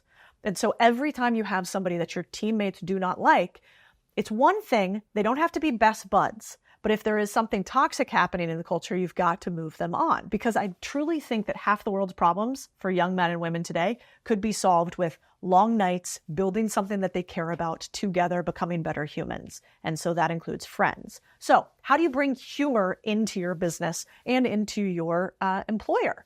Well, I think first, it starts with you. Nothing better than making a little fun of yourself if you want to start showing other people that it's okay to loosen up slightly. Especially as the CEO, sometimes you could be sort of intimidating. I've gotten told that I am sometimes. I remember I really knew that one of the CEOs I hired, shout out Bobby, I was going to love after members of his team started giving him a hard time. You see, Bobby drinks like an insane amount of Monsters. Like, he's a very large human, but he drinks way too many Monsters. I like that because I think anybody who's like psychopathic enough to midday Monster drink, early morning Monster drink, is probably going to be an animal and absolute crush it at work. And that is exactly what he does. But more than that, I loved it because I saw his team when he came over and started running a business for me. His team would comment on the things that he talked about with monster emojis. And I thought that was really funny. It kind of showed that his team knows who he is and makes little jokes about it. Now, he's hard driving, but they've all sort of bonded over the hard together. A lot of people ask me, how could you get better friends? How could you get people to go through time together with you? You and Chris seem like you have a great network. The best place to start that is where you work. Because when you go through hard things together with your friends, the bond solidifies. And so that's why I like building hard things in business, because I get to see who shows up. Who's the type of person I want to spend life with? And Bobby was exactly that. One of the examples that I did in the beginning, which the team will laugh at about this, is when I first started on the internet, I said I would never dance on the internet. And I still stand by that statement, except one time I did. on TikTok. I did a horribly embarrassing dance that I will not repeat now. And that dance I circulated as like, oh my God, you guys look at this. This is so embarrassing that I did it. That dance has followed me for like the better part of a year and a half across multiple team members. It's been gifted down by people who have changed job positions. And anytime, I'm saying something silly or they want to make a funny PowerPoint, they throw that up in there. So how can you make fun of yourself so that your team feels comfortable and feels like you guys are vibing? I think that easy way to do it is you kind of turning yourself into a meme. So at our company, we got a big meme culture here. And, started a couple different ways, but I have a friend, Nick, who he only sends messages to me that are memes. Do you guys have any friends like that? Like, it's like you don't actually talk. It's just memes back and forth. And what I thought about when I was watching that is, man, every time Nick texts me, what's my natural reaction? Well, my physical reaction is to laugh. So when I get a text message from Nick, I open it because I'm like, I bet this is going to be funny, right? He has trained me like Pavlov's dog to think that I'm going to get a little treat when I get a text message from him. Now, sorry, Mom, but like how when you haven't talked to your mom for a while, she'll be like, well, I miss you too, honey. Well, I haven't seen you in a while. And she'll like text you stuff like that. And so I know when I get a text from my mom, I'm like, oh man, what did I do? Is she going to tell me it's bad that I haven't called her in a while? Probably all of you have a friend that or a friend or a family member where you're like, oh no, what's going to come up with this text, right? So you train people the way that they're going to respond with you. And it's the same with our team. So we had a member of the team, Joe, and he sort of famously kept this thing called a meme folder, which I thought was genius. And inside of the meme folder was a bunch of memes from the team over the years. And he actually passed it on to another member of the team when he left to go build his own business. And I thought this was so funny because 1, you're leaving a little bit of a legacy. And 2, you can be sort of the vibe giver inside of a company. And so I think that is a really cool idea to do continuously.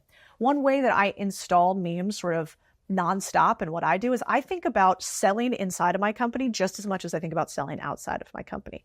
So I 1,000% do more presentations internally than I do externally. Then those presentations often will have a little meme in them. One of our more famous memes at the company that we use a lot now is called Hold My Beer. And so at the company, when we try to hit a goal, oftentimes people will be like, all right, it's a hold my beer moment. This allows you to have group interaction and verbiage and language, which is one of the most important parts to cult building, also culture building, which is really not that different at a company.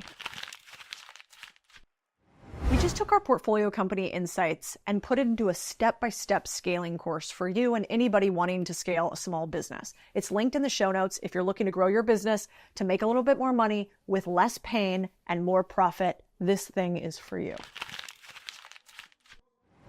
The next thing that I think is really important to talk about is your people are watching every move that you make. They're listening to what you're saying, but they're really watching the moves that you make. And so I do something that I call leave with a shine. Your people actually are watching the way that you let people leave a company more than anything else. They are watching the way that you let high performers go and the way that you let low performers go. And when you let a high performer go and you talk shit about them, they will never forget that because they know that if they're a high performer, that is how you are going to treat them when they leave. And so it's really important to watch the way that you let people leave your company, even if they're the ones leaving or if you let them go. Now, I'm not a believer in bullshitting people. So if somebody leaves my company and is let go or leaves what wasn't a right fit, I'm not going to lie to them and be like, they were an incredible performer. Thank you so much for everything that you did to this company while you're here. If they didn't do that much, I'm going to say, I'm excited for your next opportunity and I wish you the best moving forward. I'm going to be honest. And I'm not going to sugarcoat it for people that weren't a good fit for our company. I'm not going to make them look bad, but I might say at our company, it is required for you to do the things that you say that you do. And we can't have people at our company that don't do the things that they say that they're going to do. And so we've decided to part ways and wish them all the best, but this was not the fit for them. And so I think your employees want to know you're going to be honest. You're also not going to talk shit. And so, for instance, we had a member of our team that I mentioned before, Joe. He was based in Minneapolis, and the team are all in Austin, and we just really needed somebody here locally to manage the content. And it was becoming too hard with Joe being remote. Too many things were getting missed. And he actually proactively brought it up to me and was like, I don't know if this is working that great that I'm not here. Now, I, of course, tried to talk him into moving, and love you, Joe. I think that this would have been an incredible opportunity for him to build here in Austin. But with all due respect, he had a new fiance. They're very tied to Minneapolis and he wanted to stay there. And so that was incredible. I wished him well. I told him that, hey, when you need your first investor for your new company, when you need help and you get stuck, call me. We text each other still to this day. And when he left, I told everybody the story. I said, you know what? Good for him. You know, he could have drugged this out more. And he was right, because when he left the company, we like 2 to 3x'd our short form growth because we were just able to move faster locally. And thankfully, that's not really saying anything bad about Joe. It's just saying he had the foresight to say that. And I thought that was really incredible. And your people are watching you when your best people leave. So be careful how you treat them. The other thing I'd say is, as an employee too, always really good to keep your options on the table as opposed to burn the bridge. You know, Joe let me have 30-day notice, which I thought was pretty incredible. Joe helped me try to find the next new person. And as often as you can do that and not taper off poorly at your prior company, those people will end up helping you for life. And, you know, there's many instances where I ended up investing in somebody's company because they were awesome with the way they left. One more thing. Anything that you tell your employees at your company is going to get repeated. So be really careful the words you use and hold other people accountable for the words that they use in your company. So for instance, I had one employee, this was at my last firm, First Trust. This employee, she called one of our clients an idiot. And not to his face, but, you know, in what was Slack at the time, we used a different system, but, you know, basically said, hey, you know, oh yeah, typical idiot, you know, client wants XYZ, wants all the money with none of the headache, blah, blah, blah. Kind of said something like that. Seemingly innocuous. But here's a problem. If we treat and talk about our clients as idiots, do you think that we will serve them better than anybody else? Do you think that they will want to buy from us? Will they feel like we think highly of them when we're calling them idiots behind their back? Of course not. So I immediately sat down with her and I said, hey, at this company, we can't eat, we can't go on trips, we can't have this nice office unless we get really smart people to buy from us. And so we can never, even if we disagree with a client, call them names. That's just a rule I have here. And listen, you can do whatever you want. If you want to call people an idiot and that's how you want to communicate, you have every right to do that. You just can't do it at this company. So you get to kind of choose between the two. And of course, she said, oh, hey, I won't do that again. But it is a really important reminder that I said, now you did this in a group channel. So other people saw it, which means that I have to now address it with the company. I'm not doing this to call you out, but I do have to call this action out. So you're aware. I'm not asking for her permission to do it. I'm making sure that I set the vibe. I set the culture fit, which is really important inside of your company. And then another thing I think we've got to realize with friends is that friends and team members both can have boundaries, like we talked about in the beginning. On the last Chris Voss episode, if you guys haven't watched it, you should go back and watch it. It's incredible. He talks about there are 3 types of negotiators, but really I say communicators. And communicators just mean another employee in the company. There are accommodators, there are analysts, and there are assertives. When you get together with your friends and with your employees, you're going to find that you probably employ all of them. I am an assertive, which means that mutual respect first is important to me, and I can come off as emotional, like aggressively emotional, or harsh. I know that about myself. Now we've got an analyst. They're like data first mindset, and they can come off cold as distant. And then we've got accommodators who are relationship first, and they're friendly, but sometimes they can be too talkative. So can you imagine what happens when you get people in a room where one's super assertive, harsh, respect first, one's data-oriented, quiet, kind of cold seeming, and another one is chatty Cathy and also all about the relationship. Well, the relationship employee only really wants to engage for you to feel good. That's the most important part to them. We want to make sure everybody feels good. The assertive's like, I want to get this done. I want to be efficient. I want to be fast. And so you have to realize in your friends and family, you're going to have to set some boundaries because you guys are going to communicate differently. And so for instance, at Contrarian Thinking right now, we have one member of the team who is a total accommodative, which means incredible employee, works really hard, wants to talk forever. As an assertive, that makes me want to bore my eyes out. And probably when I communicate with her sometimes, she's like, God, could you stop being so intense? And could we just have a nice conversation? Because I want you to feel nice and we both want to like each other. We had to have the tough conversation of like, hey, my communication style is pretty abrupt and specific and to the point. And I realize that yours is much more, wide-ranging, broad, and you really want to get to know me. In order for me to get done what I need to get done, I can't communicate in this way. But I want you to know that it's really important to me that you know. And then I listed off a bunch of stuff that I knew about her. Hey, Brad, your husband, is super important to you. That I'd love to have, the cat over to hang out with the dog one time. That, it's really important for me to go paddleboarding on the weekend too. And we could do some of those things together. But in this office setting, this is the way that I have to communicate. Just because you're friends doesn't mean you can't have boundaries. In fact, the worst thing you could do in the world for an accommodative is not tell them this stuff, and they're always wondering why you're running away from them. So think about that with your teams. When it comes to being a CEO that your people love, make sure that you don't confuse being loved and being liked. There are very many CEOs that I loved the way they pushed me. I loved the vision that they had for the company. I loved their ability to speak. I loved the way that they got things done. But I might not have liked a lot of the things that they did.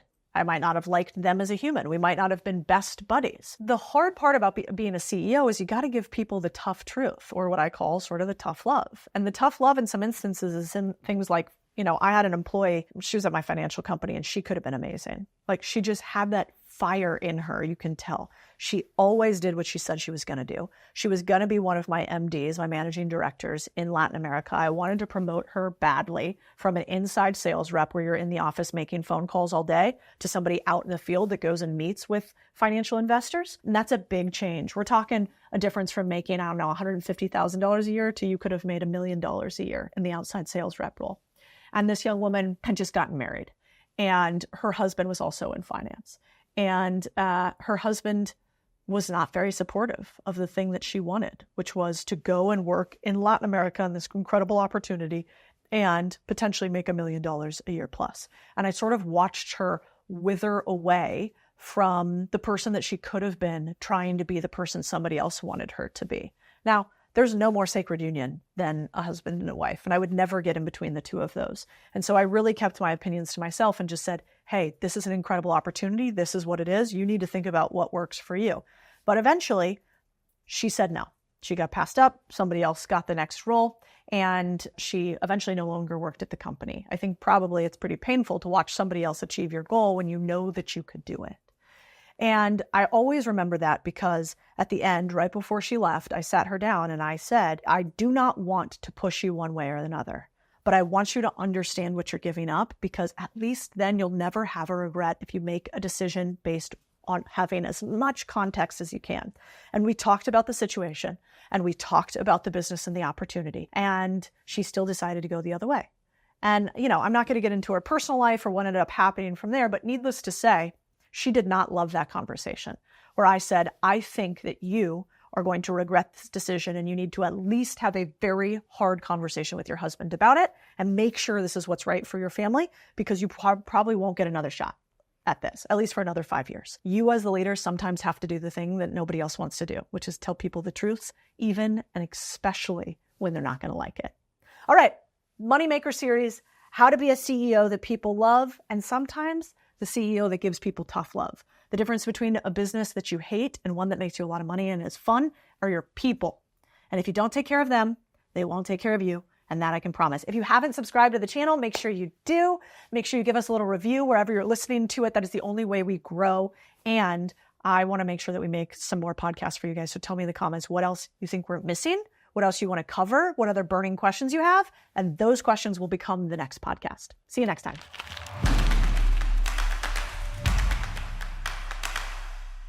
Pool boy. That's already been created in the zeitgeist, right? You don't exactly go, God, my window cleaner was a real looker yesterday. Yeah. That's not like a thing. But with this company, you kind of do. So we've played into it slightly with the marketing, and it's funny and it's cute. Yeah. And most of these guys are like Christian, married, super wholesome, but they do it for the plot. They don't take themselves that serious. Yeah. And so the two founders, you have 170 locations or something now. And their one business does $3 million a year, just like their Austin-based business. But they're doing kick flips and, putting ridiculous thing in their Instagram because they don't have a lot of ego about it. Yeah. They're not too precious, and they do it for the plot. Do it for the That's so story. good. All right. Somebody make a shirt for Chris. Do it. Yeah. Do it Yeah. for this. We'll wear it on the podcast. All right. Did you get into, go tell me. No, I was with the pinks guys. I have an idea, so I got to get it out. Tell me. Yeah. So you should make those calendars. Yeah. Because that would be viralable. Wouldn't it? Right. It would be Okay, so thank good. you. I thought so. And then you should take your whole customer database and find commonalities by the zip code of like what type of they probably already know this, but like our average customer has a $732,000 home. We charge $350 a quarter. That's $1,400 a year, and they stay for 5 years, Yeah. right? So $7,000 lifetime value, right? Okay, what would we pay to acquire that customer? Let's say $500. What does it cost to print and ship a calendar? Let's say $20. Okay, worst case. They should scrape all of the homes that fit that criteria, the demographic of the owner, the race, the gender, everything, and permissionlessly ship them that calendar for free. Such a good And idea. they're going to hang it, and they're going to look at that Pinks logo every time they see it. And they're going to put it on Instagram. And They're they're going going to to put it on tag Instagram, that everywhere. and that $20 could return $20,000, right? Why wouldn't you do that? 100%. Well, that is the thing, I think about it a lot here at this company. So I'm in finance. So, I bought companies, I sold companies. I never really thought about marketing. In finance, you don't do ads. Yeah. You don't market. You can't really. You can't. There's all these regulations about them. And if you do, you have to keep them for 7 years. It's kind of a crazy thing. And so now that we've come here, I've started to really appreciate that most marketing is so boring. Yeah. Is so bad. boring. And I get why, because it's embarrassing when you put your face on YouTube and you're making a stupid face and Yeah. you're like actually slightly more sophisticated, fingers crossed, than you are portrayed on the internet. Yep. You can have ego about that. Or you Yeah. can be like, do I want to look rich or do I want to be rich? Yeah. Oh, that's good. You got to make a choice, right? Yeah. I mean, I'm like an extreme introvert. I don't like going way. out. Yeah. Oh, yeah. Whoa. I'm posting these videos in the comfort of my own home, but going outside is like not for me. And so like the thought of short form videos was just like so foreign to me. Interesting. But there's a whole world on the other side of cringing at yourself, right? Because at the end of the day, like no one even cares. Nobody cares. Like the guy at church or your neighbor who sees that video of you talking about, he doesn't care. He's not thinking about you. No. So just do it. Yeah. One of my best mentors ever told me there's somebody who is dumber than you are, has worse products than you are, isn't as good as you are, and they're making more money than you do because they're willing to sell. Yeah. And I was like, all right, thanks, Bob. But he was right, Yeah. Okay, I want to talk about, you just have so many stories. I want to run through a bunch of these companies, and hopefully for, if you're listening online, I think the thought is, like, take these as these little moments of inspiration, just like you did. You're like, oof, what about this? Mm-hmm. So it might not be that somebody's going to go pitch Buc-ee's and create a whole t-shirt empire, but it might be like right off of it, like slightly asymmetric, Yeah. So I want to talk about pet cremation because that's the obvious next It's an thing you go uplifting to. topic. Yeah. That's awful. My dog's here. Hide the dog. It's so hot from right now, Chris. by the way. Is it really? Cremation, so hot. Right. I had to. Is that a dad joke? I have four You have kids. Yeah. I love a dad I had joke. to. Okay, let's talk pet cremation. Okay. What happened? I had a friend that worked in private equity, and he had seen the inside of some deals, some pet cremation deals that looked really, really good. 92% gross margins. We have more puppies in the United States than children today. As of 2 years ago, like the line officially crossed. More puppies than kids, right? So extract from that what you will. But there's an opportunity there. Everyone bought puppies during COVID. Those puppies are 5 years old now. And unfortunately, they will die. And cremation is exploding in popularity. So I like to look for businesses that ride several tidal waves at once, several trends, right? And so you've got the puppy boom, you got people buying puppies, you have people preferring cremation for whatever reason, and then you have my friend that had an inside look into the industry. And so that same friend, luckily, also had a friend that was a veterinarian that owned a very high volume clinic. Like he did as much business as 6 clinics, right?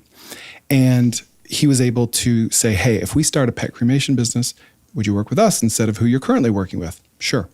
So we just kind of had that relationship. And so we started looking at these burners, and they're like $100,000 to $300,000 each. And then we thought, oh, man, I don't usually do that. I don't put hundreds of thousands into businesses, right? I'm scrappy. And so we thought, okay, well, what if we could just play middleman and just have a refrigerated van where we just play puppy logistics, if you will, okay? Pick up the puppies, puppy pickup, and then deliver them to the cremation facility that's already invested $500,000 into equipment because they want to be in the cremation business, not the logistics business. And that's one thing that we learned. We interviewed a few of them and say, what's the pain point in your business? Something we've already talked about. And they said, sales and logistics. What if we do both of those for you? My friend had another friend that had been acquiring veterinarian clinics. So he had contacts in the industry. So we said, all right, there's our sales. Here's our first customer that's worth 6 customers. Put the pieces together. Let's spend $15,000 on a refrigerated van, and we're in business. And so we capture a margin between the cremation facility and the veterinarian. God, that's so smart. So it's almost like you see an opportunity in an industry and you go, okay, what's the most direct route? Okay, well, cremation. But then you say, my constraints are I want to spend less than $50,000. So if I can't get into that aspect for $50,000, where can I find just part of the business? So instead of taking everything from I'm going to get the lead for the puppy to I'm going to deliver the puppy to I'm going to cremate the puppy to I'm going to have a certificate I give the family or whatever, I'm just going to take this step. And because I only take this step, it doesn't cost me all of this to start it. That's really clever. It's like breaking down the business to the chunk you can afford. Yeah. And the thing about that step that's a headache to them is if it's all you do, it's not a headache. Because all your systems are built around that one thing. So it's a win-win for both parties. Yeah. And so you're basically doing the opposite of what most companies do, which is like they might do vertical or horizontal integration where they go buy these things. You're saying, let me do the opposite. Let me remove a portion of somebody's business. I can build an entire stack on it. And then if I want to add on and compete more, I can. But in the beginning, I get to just start. Yeah. And now what we can do is we can go the vet route and go into clinics and sell them. Or we can go to the cremation facilities and say, hey, I know what your margins are. Because I know the business. What if you give us 30% of that margin and we'll take care of all of your headaches, right? So you can streamline your operations. You can net out ahead, even though your top line revenue comes down, and it'll be a win-win. Yeah, I love that. Also, it's so much easier to start a business when you can sell to people who are already doing the thing that you want them to do. It's really hard to create an industry. For instance, we try to talk people into this idea that we should not let these businesses die, that you should buy them, and that you should do it creatively. You shouldn't always have to go to the bank and be a millionaire to do it. It's not easy. It's hard. There's lots of components of it, but it's totally possible. The problem with that is you're like talking them into a change in lifestyle. It's actually not a very good business. It's like more something that I just think we should do. But if instead you're going to a business owner, they already have the pain point. They already have the cash to solve it. All you're doing is removing work from them. Like that's a really interesting model. I typically don't think about businesses that way. So I like that. Cool. The funny part though about pet cremation, to your point on like people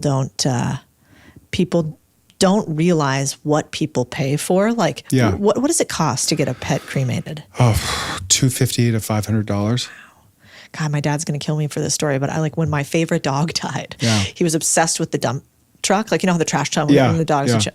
And so he died, and his name was Elvis. He was this amazing little Cocker Spaniel.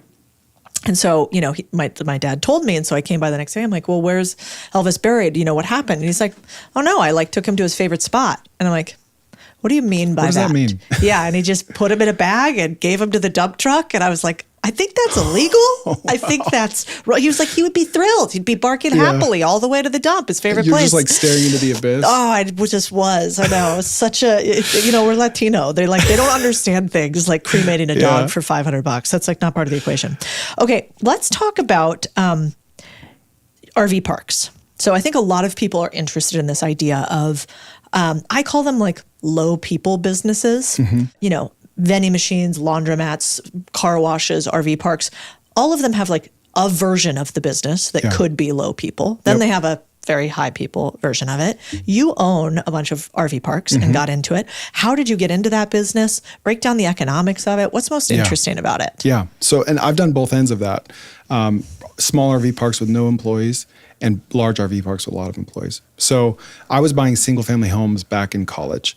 And then I moved to Texas and I met some guys they owned hundreds of single family homes, but they had just been introduced to mobile home and RV parks.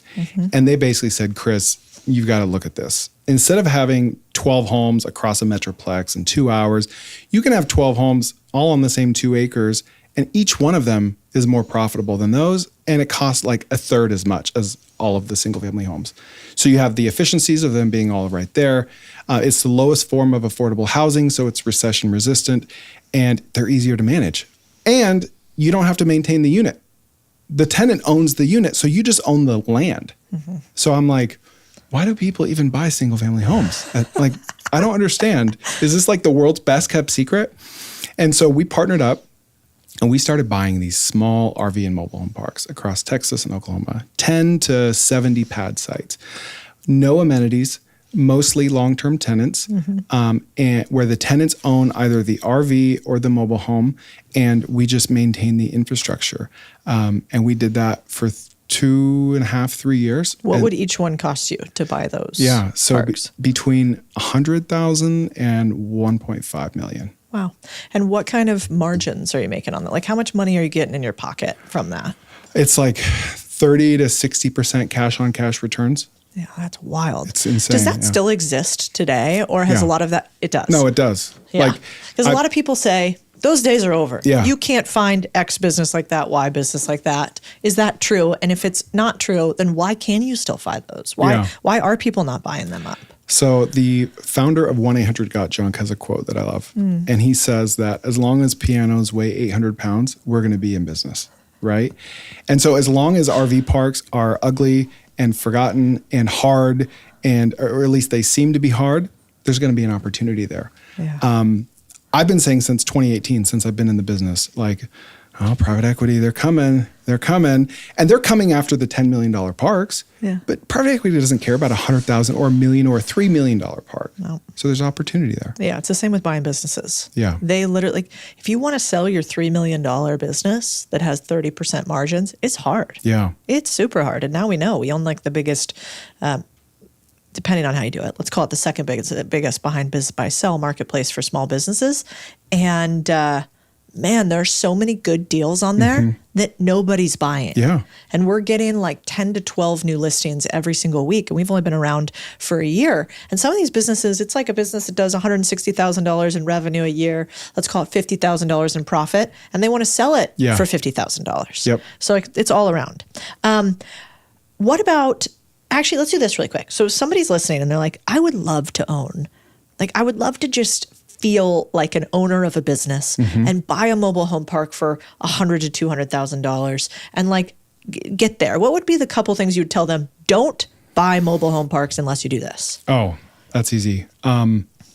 Wastewater treatment plants. I don't know if most people never heard that phrase, but a lot of parks treat their own wastewater on site. And that is like major red flag. You could get shut down by the government, like stay far away. A lot of the best deals you'll see have those for that reason. So stay away from that. You want to think of a barbell. On one end of the barbell, you have no amenities. I did that 7 years ago. It was great. That means you don't have to have a manager. You could manage, one person remotely could manage a half a dozen parks, as long as he's on site every quarter or so. And then on the other end of the barbell, you have amenity rich, pool, pickleball, horseshoes, you name it, water slides, everything. That's a great place to be. That's what I'm doing today. I'm a partner in a fund, and those are the parks we buy. Hundreds of pad sites near national and state parks. It's harder, but bigger, and bigger numbers, right? Yeah. You don't want to be in the middle. If you buy a park with a pool and that's it, then your insurance is much higher. You need someone to be there, and they're only there for the pool. You don't want a kid to drown, right? Yeah. So you don't want to be in the messy middle, like either no amenities or all the amenities. So you once started a crypto project with John McAfee, who is easily, I think, the most eccentric, paranoid, and wild entrepreneur, maybe of all times. He founded and sold McAfee antivirus software, investigated for murder in Belize, and later returned to the U.S. where he ran for president not once, but twice. I think there's a whole Netflix documentary about him. Is that right? That's correct, yeah. So it was like 7 years ago, or 8, I don't know. But crypto was going crazy, and I was getting involved because I'm, always distracted. And I had kind of found this math equation that helped me predict the price of cryptocurrencies. And it was very simple. Here's the whole secret, okay? I found a way to measure how much hype cryptocurrency had. How many people were talking about it on Twitter, Reddit, Facebook. And I put that into a number from 1 to 100. And then I used public websites to find out the market cap of the cryptocurrency, how much it was worth. And then I just divided the two numbers. So if there was a cryptocurrency that was very big, very popular, but people weren't really talking about it, my algorithm division told me it was going to go down in value at some point. Or if everyone was talking about something and it had a small market cap, then it would go up in value. So I started investing my own money in this. It was working. And I felt like I had just discovered like Newtonian physics or something, right? I was like, this is huge. I'm going to be so rich. This is amazing. But this was like years before I ever started publishing content. I had no following, no audience, no rich friends, nothing. And so I thought, who's the biggest name in crypto? John McAfee. He had like 1 million Twitter followers at the time. And for better or worse, he was the biggest name in crypto. And so I thought, if I could just skip the line, right? Constraints equal creativity. If I could just partner with him and get him to buy into this vision that this works, then I could do something with this equation, build a community or sell access to it for a monthly fee or raise a fund and invest the fund's money into it. I got to get his attention. Problem is that he founded a security company. He's very private. He lives on a compound with bodyguards. So I started guessing his email address because I couldn't even find his email, which is pretty easy to do. I couldn't find his. So I'm trying like jm@mcafee.com, John@McAfee, John, and it was just bounce back. Finally, I had a notification. It was opened. I'm like, okay, I found it. He didn't respond, but I found it. So then I just start blowing him up. John, I'm really onto something here. Some guy in Texas, he doesn't know who I am. I'm nobody. I'm onto something. I think finally he responds, and I still have these screenshots. So this was January 24th, 2018. As long as it is a live demo, as I said before, I will not even look at history and will throw you out of house if you bring it up. Even if you have HD video showing God coming down from heaven and exclaiming that you are legit, I will still throw you out of the house. I want a live demo of your product that accurately projects the future. Otherwise, I will be seriously pissed off. Can you pull off a demo that predicts prices the following day, 48 hours from today, and 1 week from today? If you can do that, then please come. If you cannot, even with the greatest excuse God could provide, then do not come. Put it in the history books. Oh my God, I want to use that line. David, the amount of times I'm going to say to you now for things you want to pitch me, even with the grace of God. That's right.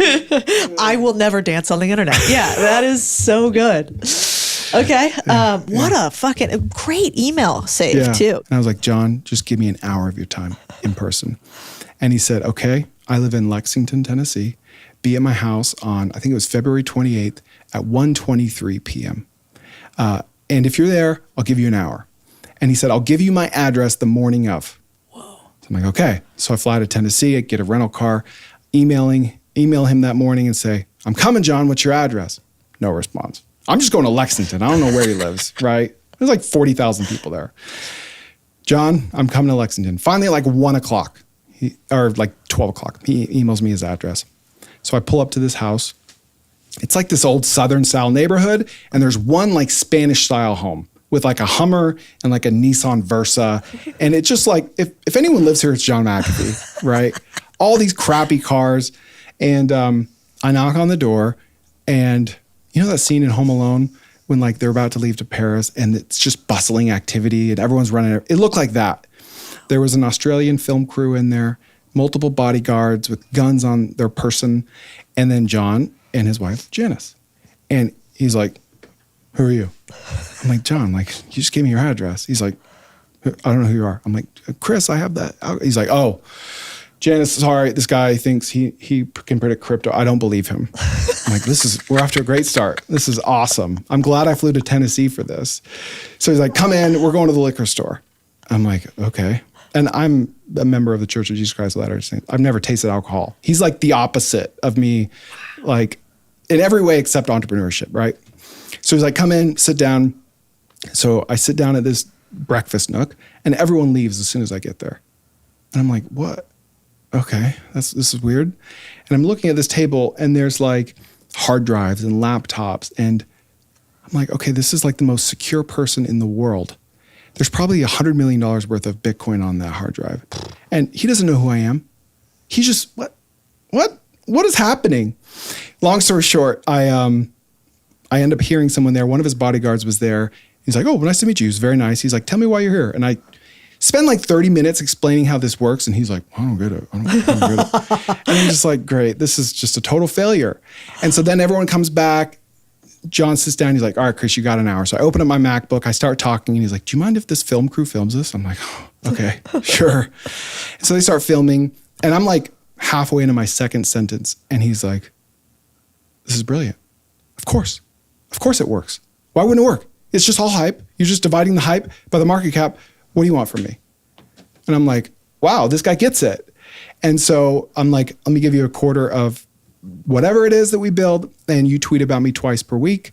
I'll tell you what to tweet. We'll build something. And we shook on it. And I spent the day there eating Mexican food and hanging out with him. Wow. And then we started a business together. And what ended up happening with the business? Oh man, this was 2018, right at the start of crypto crashing from 20,000 to 3,000. Oh yeah. But we started a cryptocurrency that we gave out for free, and it reached a $30 million market cap. And we built a community with 70,000 people in it.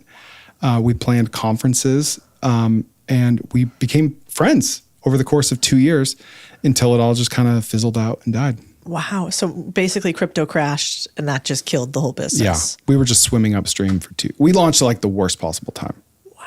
I still have his voicemails saved on my phone. That's wild. Yeah. I can't delete them. I just can't. Chris, John, McAfee. I'd like to chat for a little while, but to it goes on and on. It's like 2 minutes. It's this idea to like start a business giving away free crypto to like strippers and mimes. Oh my God. And he's just rambling. And it's like, it's funny, but it's like I leave rambling voicemails like that. Not while on coke, but it's like we have the same entrepreneurial brain. His is just like plus coke, you know? And strippers. It's strippers and no morals. Yeah. Wow, that is wild. It's a good story. What a story, though. Yeah. Okay. I think there's kind of two other things I want to go with. One is you've obviously met a ton of everyday business owners who have gone from nothing to a couple 100,000, million, $2 million businesses. Mm-hmm. Everybody talks about the world's greatest founders, but what have you noticed just in your millionaire founders that you've met? What is different about them than everybody else? Yeah. They have an insane bias for action. They just move fast. And not like to have first movers advantage just because that's just how they operate. They're impatient, right? Which could be seen as a flaw. It might be a flaw in their personal life. I don't know. But they're just insanely curious and impatient, and they pair those two things together. And sometimes it gets messy and things fail and things explode and bankruptcy. But over the long run, they just win. Mm-hmm. If they don't quit, they stay in the game. They just win. Until you actually get in front of people who are moving like billionaires. Like most of the billionaires I've met, I'm just like, oh my God, once you've made a decision, it's just tidal waves of movement. Mm-hmm. But I've struggled to try to get like a formula for how to explain if you are fast or not. Like if somebody said, all right, let's Chris, create for me the algorithm of, am I fast or am I not in my life? What would be the inputs? How could one tell if you really were a person who biased for action? That's a good question. I've noticed like the best employees I've had work fast. And that's not something you talk about with employees. You talk about productivity but they just like, if I give two employees the same spreadsheet task, one of them is done 10 minutes, one does the same thing in 3 hours. Yeah. Right. And so I wish I had a formula of like how to train that. Maybe it can't be trained, but like, you know what? Maybe the commonality is you truly love what you do. Like I love what I do so much. I'm sitting at the MacBook typing away and I got to go to the bathroom. I'll run to the bathroom. And there's no deadline. No one's around. No one cares, right? It's just an email I'm writing or something and I'll run back. Yeah. Just because I genuinely love it and I want to be doing more of that. Going pee is not fun, right? I want to be doing that thing. And so that kind of forces me to be fast. If I'm researching a business or launching a business, if I do it faster, then I can do more of it in a compressed time period. So maybe you could make an analogy to like a hobby or something that you love. Like if you love going to the beach, you might speed on the way to the beach. You might spend more time there. You might be really creative or efficient at finding your way to the beach because you love it so much. Yeah. So just take that same principle and apply it to whatever it is you're doing. Yeah. Do you have a way to screen employees for their speed? The only way I've found is just 30-day trials for everyone. Yeah. And just saying on day one, statistically speaking, this isn't going to work out. Nothing against you. You seem awesome, or else we wouldn't even be doing this. I'm just looking at numbers. 30% chance this works out. So on day 30, let's put it on the calendar right now. We're going to have a talk. No hard feelings. It just probably won't work out. And if it's the right person, that conversation will put a chip on their shoulder, right? Because that chip can be very heavy.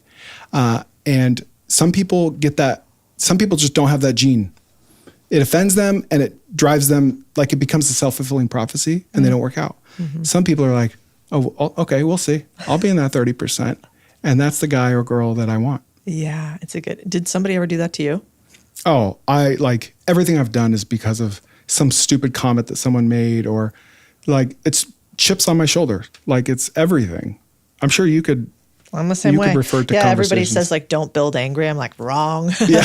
Like there's no greater fuel than being a little pissed off. Yeah. Oh yeah. I mean, and if you're religious, talk about like righteous fury, like that is a real thing. Yeah. And, you don't build the irrational thing that is a big business because you're like, I kind of don't care. Yeah. I just feel nothing. Yeah. And I like stumbled my way into this business. I just don't believe that. Yeah. I think you have to build it through like a force of will that is unreasonable. Yes. And that often comes from being really pissed that something doesn't already exist. Yeah. And so, I'm not the right person to talk to about like work-life balance or, being really reasonable on everything. I'm like, no, we got one life. And at the end of the day, I want to be able to say we made an impact. And if you enjoy it, then, right? Yeah.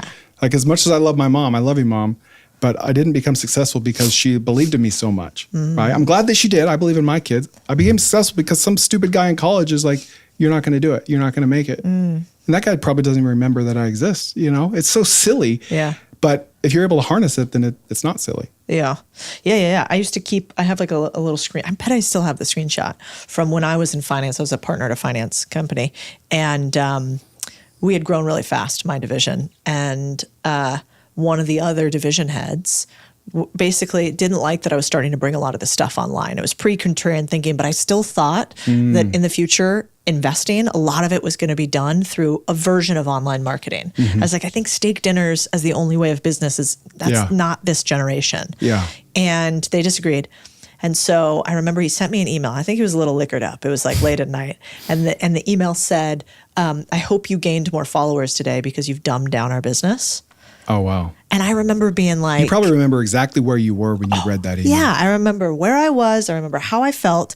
And I remember being like, thanks, man. I needed that. Yeah. Yeah. And so like, be really careful, I think, also with like the fuel you put into other people. Yeah.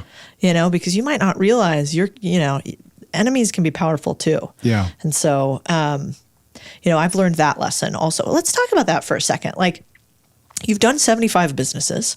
You have to have gotten lied to, cheated, defrauded. Like, what's the worst thing that's ever happened to you in entrepreneurship? Man, we could have 4 hours of conversation. Like, I call it like surface area for fraud, surface area for scams, trials, business partnership fallouts.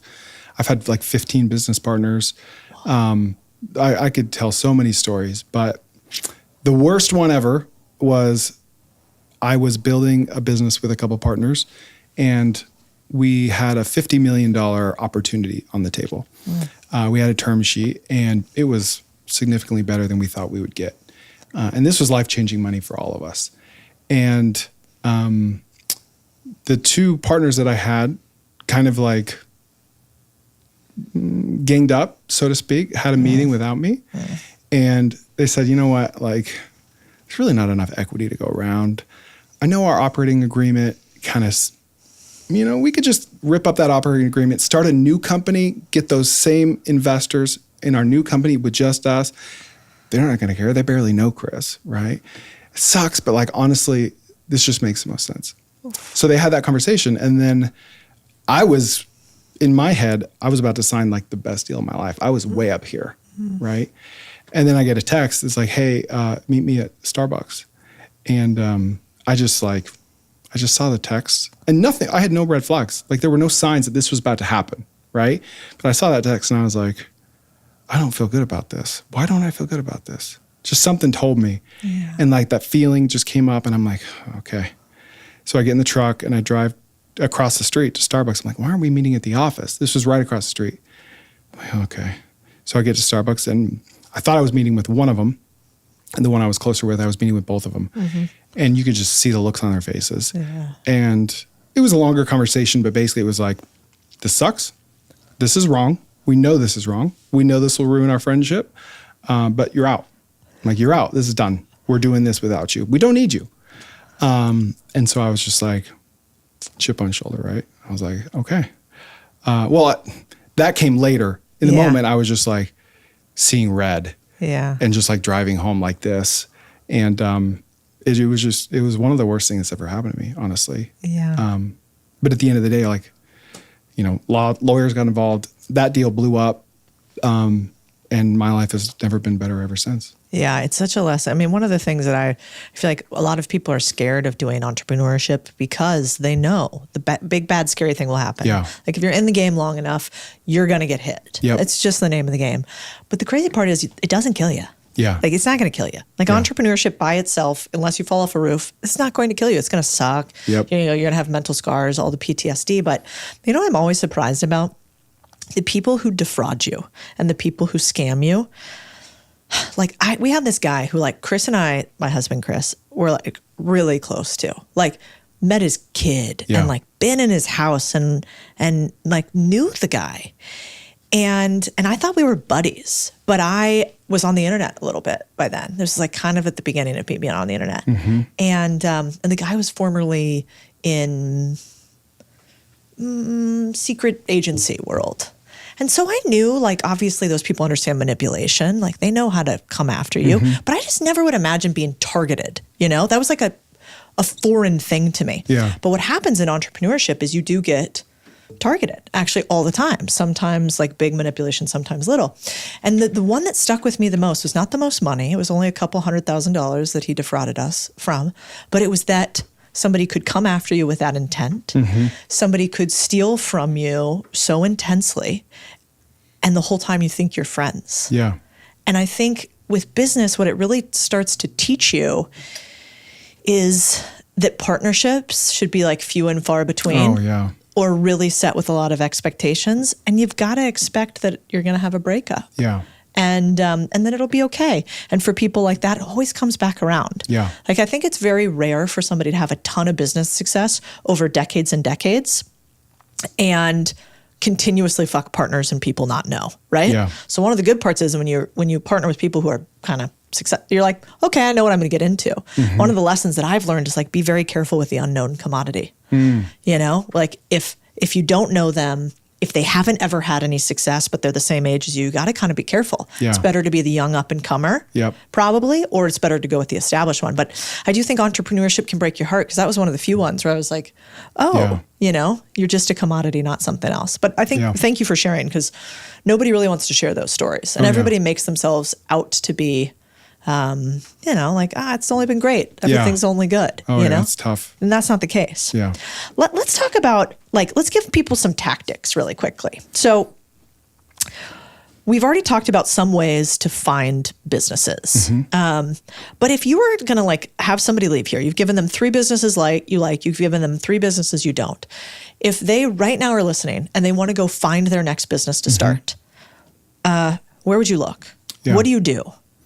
Where do you start? So I think that you have to put yourself in one of 2 buckets. Am I someone that already knows I love entrepreneurship? I've made my first dollar for myself. I've tasted it. I love it. Yeah. Or am I someone that loves the idea of entrepreneurship? I like how it sounds. I don't want to work. Who wants to work for someone, right? Some of those people end up trying it and they don't like it, right? So step 1 is figure out what bucket you're in, right? And then answer that question for yourself. Like, go gather things around your house that are just sitting around, sell them on Facebook Marketplace, see how it feels. Is the hassle of going back and forth with someone or meeting someone to sell a $50 dresser, is it not worth it for you? Or does it seem not worth it until you make that $50 and you're like, oh, that feels good. I did that myself, right? So start there, I would say. Yeah. Now, what about for the person that like is already in a job? So like they're already working. They kind of maybe like what they do, but they're not like young and hungry necessarily. They're like in their career. Is there somewhere you tell people to start where it's slightly more advanced? Yeah. Like, is there a 202 level to start, or does everybody have to start at 101 Facebook Marketplace? Yeah. You familiar with the Ikigai principle? Yeah. Yeah. So for those that aren't, it's just a Venn diagram. What do you love? What are you good at? What does the world need? And what could you charge for? Okay, start there. So if you work in dentistry, right? You know dentistry better than most people you know. So maybe you should start thinking of ideas that are tangential to that. Maybe you have a vendor that seems to be crushing it and you could copy what they're doing. Maybe you could maybe you manage your dentist Facebook ads account and you could start an ad agency for dentists, right? So start what you enjoy and what you know and what is in kind of your zone of genius and go from there. Where I see people going wrong is like they're a lawyer and then they go try to start a pressure washing business. And they're like, I don't even like this at my house. Like, what am I doing? You know? And that could turn them off from entrepreneurship just because they chose the wrong thing. They might actually love the feeling of entrepreneurship, right? So definitely start with what you know, and then test it. Like Jeff Bezos talks about the regret minimization framework, right? People don't regret things that they do typically, right? Like we regret things that we didn't do, like the jump that we didn't take. And so that's one thing that I have. I have call it like underlying FOMO. If I have a business idea that's just ruminating, I've got to get it out. Yeah. And if it fails, great, because now I know. Because I don't want there to have been an idea from 3 years ago that could have been $1 billion idea. So you're just, every year that you get older, right, the chance of you leaving those golden handcuffs just goes down and down and down. And the worst feeling is just being 40, 50, 60, 80 years old and looking back like, I should have done that. Like that job kind of sucked the whole time. Why didn't I at least try it? Like people don't have to quit. Under almost, like there's very few exceptions where you have to quit your job to start a business. Yeah. So. Yeah, you know, the part that's really interesting on that too is like, I think most people really overestimate what happens. I'm sorry, people really underestimate what happens after you start. Like the hard thing is the start. Yeah. The really hard thing, because most people just will never kickstart their way. Like, again, to go to my dad, he was in real estate forever and never bought a property. I mean, I'm talking like 30 or 40 years because he was super risk averse. Yeah. And so he's like, no, I'm a deal maker. I like to get the deals. I'm like, yeah, what if you're sick? Yeah. You have to have something else that can pay you. And so it's like, just kind of get started. Yeah. And then you can see what happens. What about, I like this framework of like minimizing regret. Do you also do you have 452 businesses? Like you've done like 75 businesses to date. Do you think you have ADD, ADHD or something? Do you have a hard time sticking with one thing for an extended period of time? Diagnosed ADHD. Definitely have that. And it used to stress me out. I used to say, Chris, shiny object syndrome, stop. No, this is working. I went and got my MBA just to like fight that, right? And I used to think focus is like focusing on one business. And maybe for some people that is. To me, the focus that's important is focusing on your superpower, okay? And where I went wrong was trying to do payroll and trying to do a little bit of marketing and hiring and operations. I'm terrible at operations, right? I forget payroll sometimes. That's really bad. That's really bad when you miss payroll. All right, let me tell you. But I'm really good at marketing and ideation and executing on ideas fast. So now I just focus on that. And if that's across 10 different businesses or one, it makes no difference because I'm going to win either way. I love that because these days people all will tell you, well, hey, you should just do this one thing. You know, if instead you focused on one business, how much richer would you be? It's like, I don't know, maybe, but maybe I'd have less fun. Yeah. And so do we always have to optimize for return, or can we optimize for a little fun plus return? Yeah. So I think for anybody out there who's, got a little ADD, gets distracted kind of easy, that doesn't mean that you can't be an entrepreneur. It might just mean your path looks different. Yeah. Thanks for letting me ask that. It's probably inappropriate. What other No, medical diagnoses do you have that you'd like to discuss today? Anything else? Well, you said two things that I think a lot of people feel like you can't have as an entrepreneur. You're like, I'm an introvert. I actually don't like doing this. And second, you're like, I'm ADHD. I get distracted. And yet you can still be a CEO, still be a content creator, and still be pretty wildly successful. Is there why could a person listening right now not do this? What's the anti-entrepreneur? You will never make it if you have these characteristics. Ego, pride. You don't want to look stupid in front of your friends that aren't even thinking about you. You like, it could just be like you really just don't want it that bad.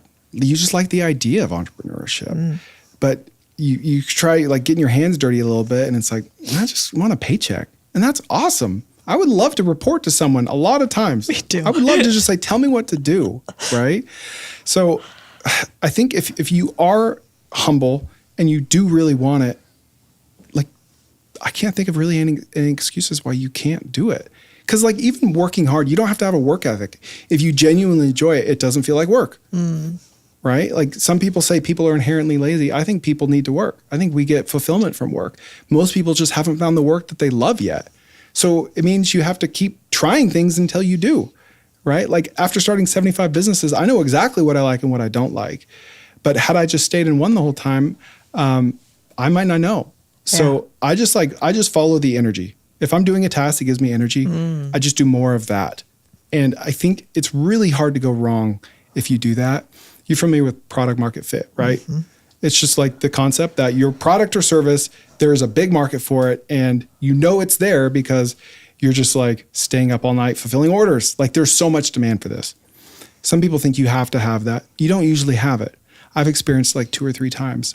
But when I have a product or service or business that has product market fit, I'm not out there getting distracted.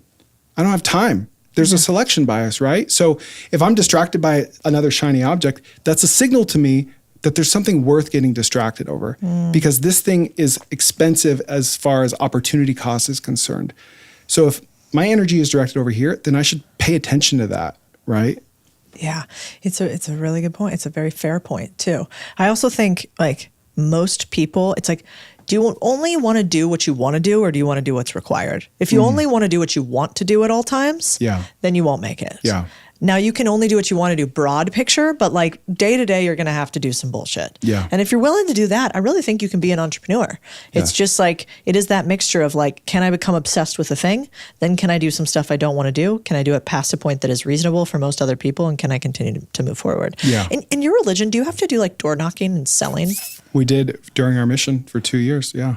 So you kind of learned hard, difficult, salesy things. How old were you then? 19.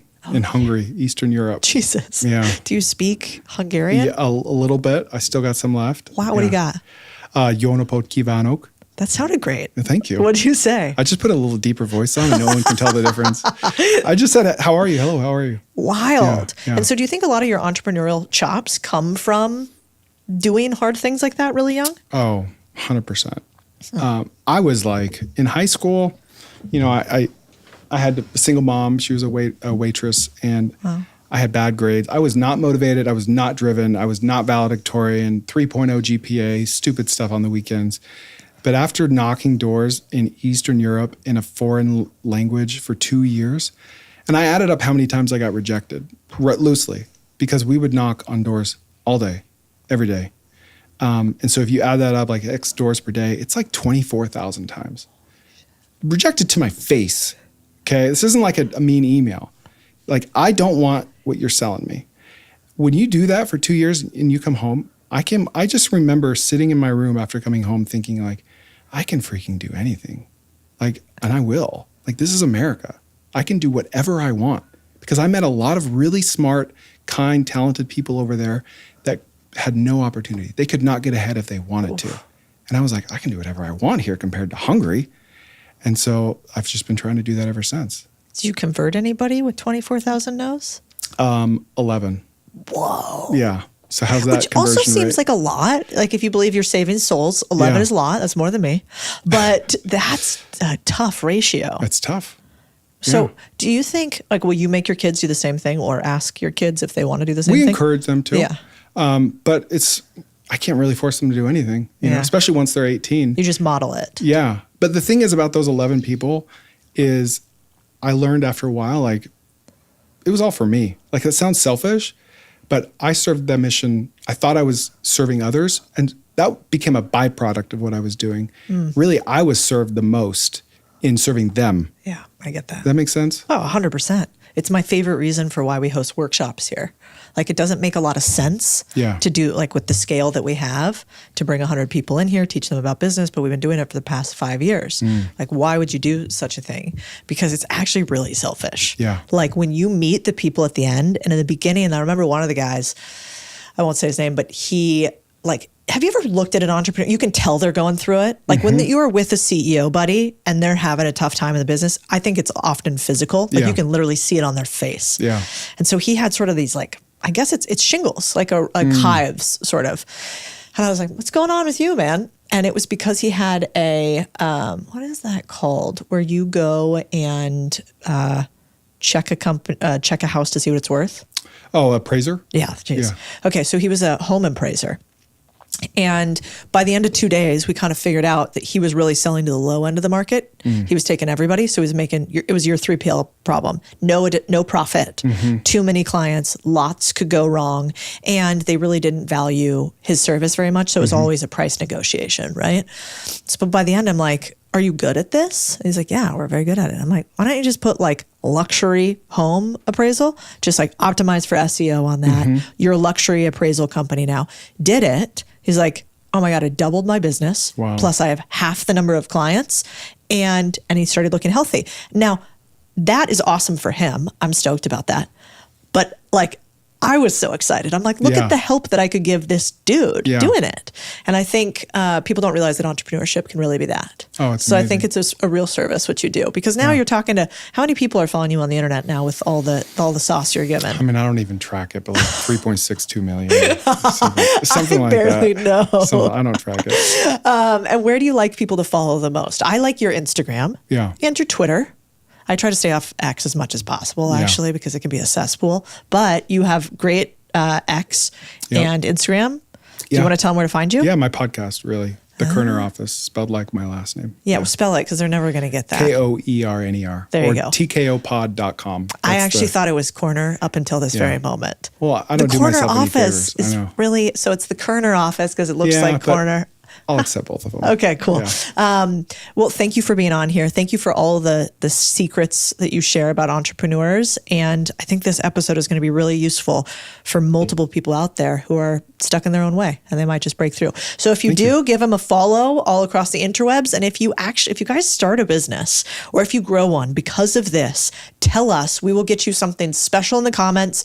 Come back. We will patrol this for the next couple months. And if something cool happens, we'll make sure we give away some merch to you. Maybe we'll even get an original Buc-ee's, something that Chris did Some beaver nuggets. simultaneously. Thanks for being here. Thank you.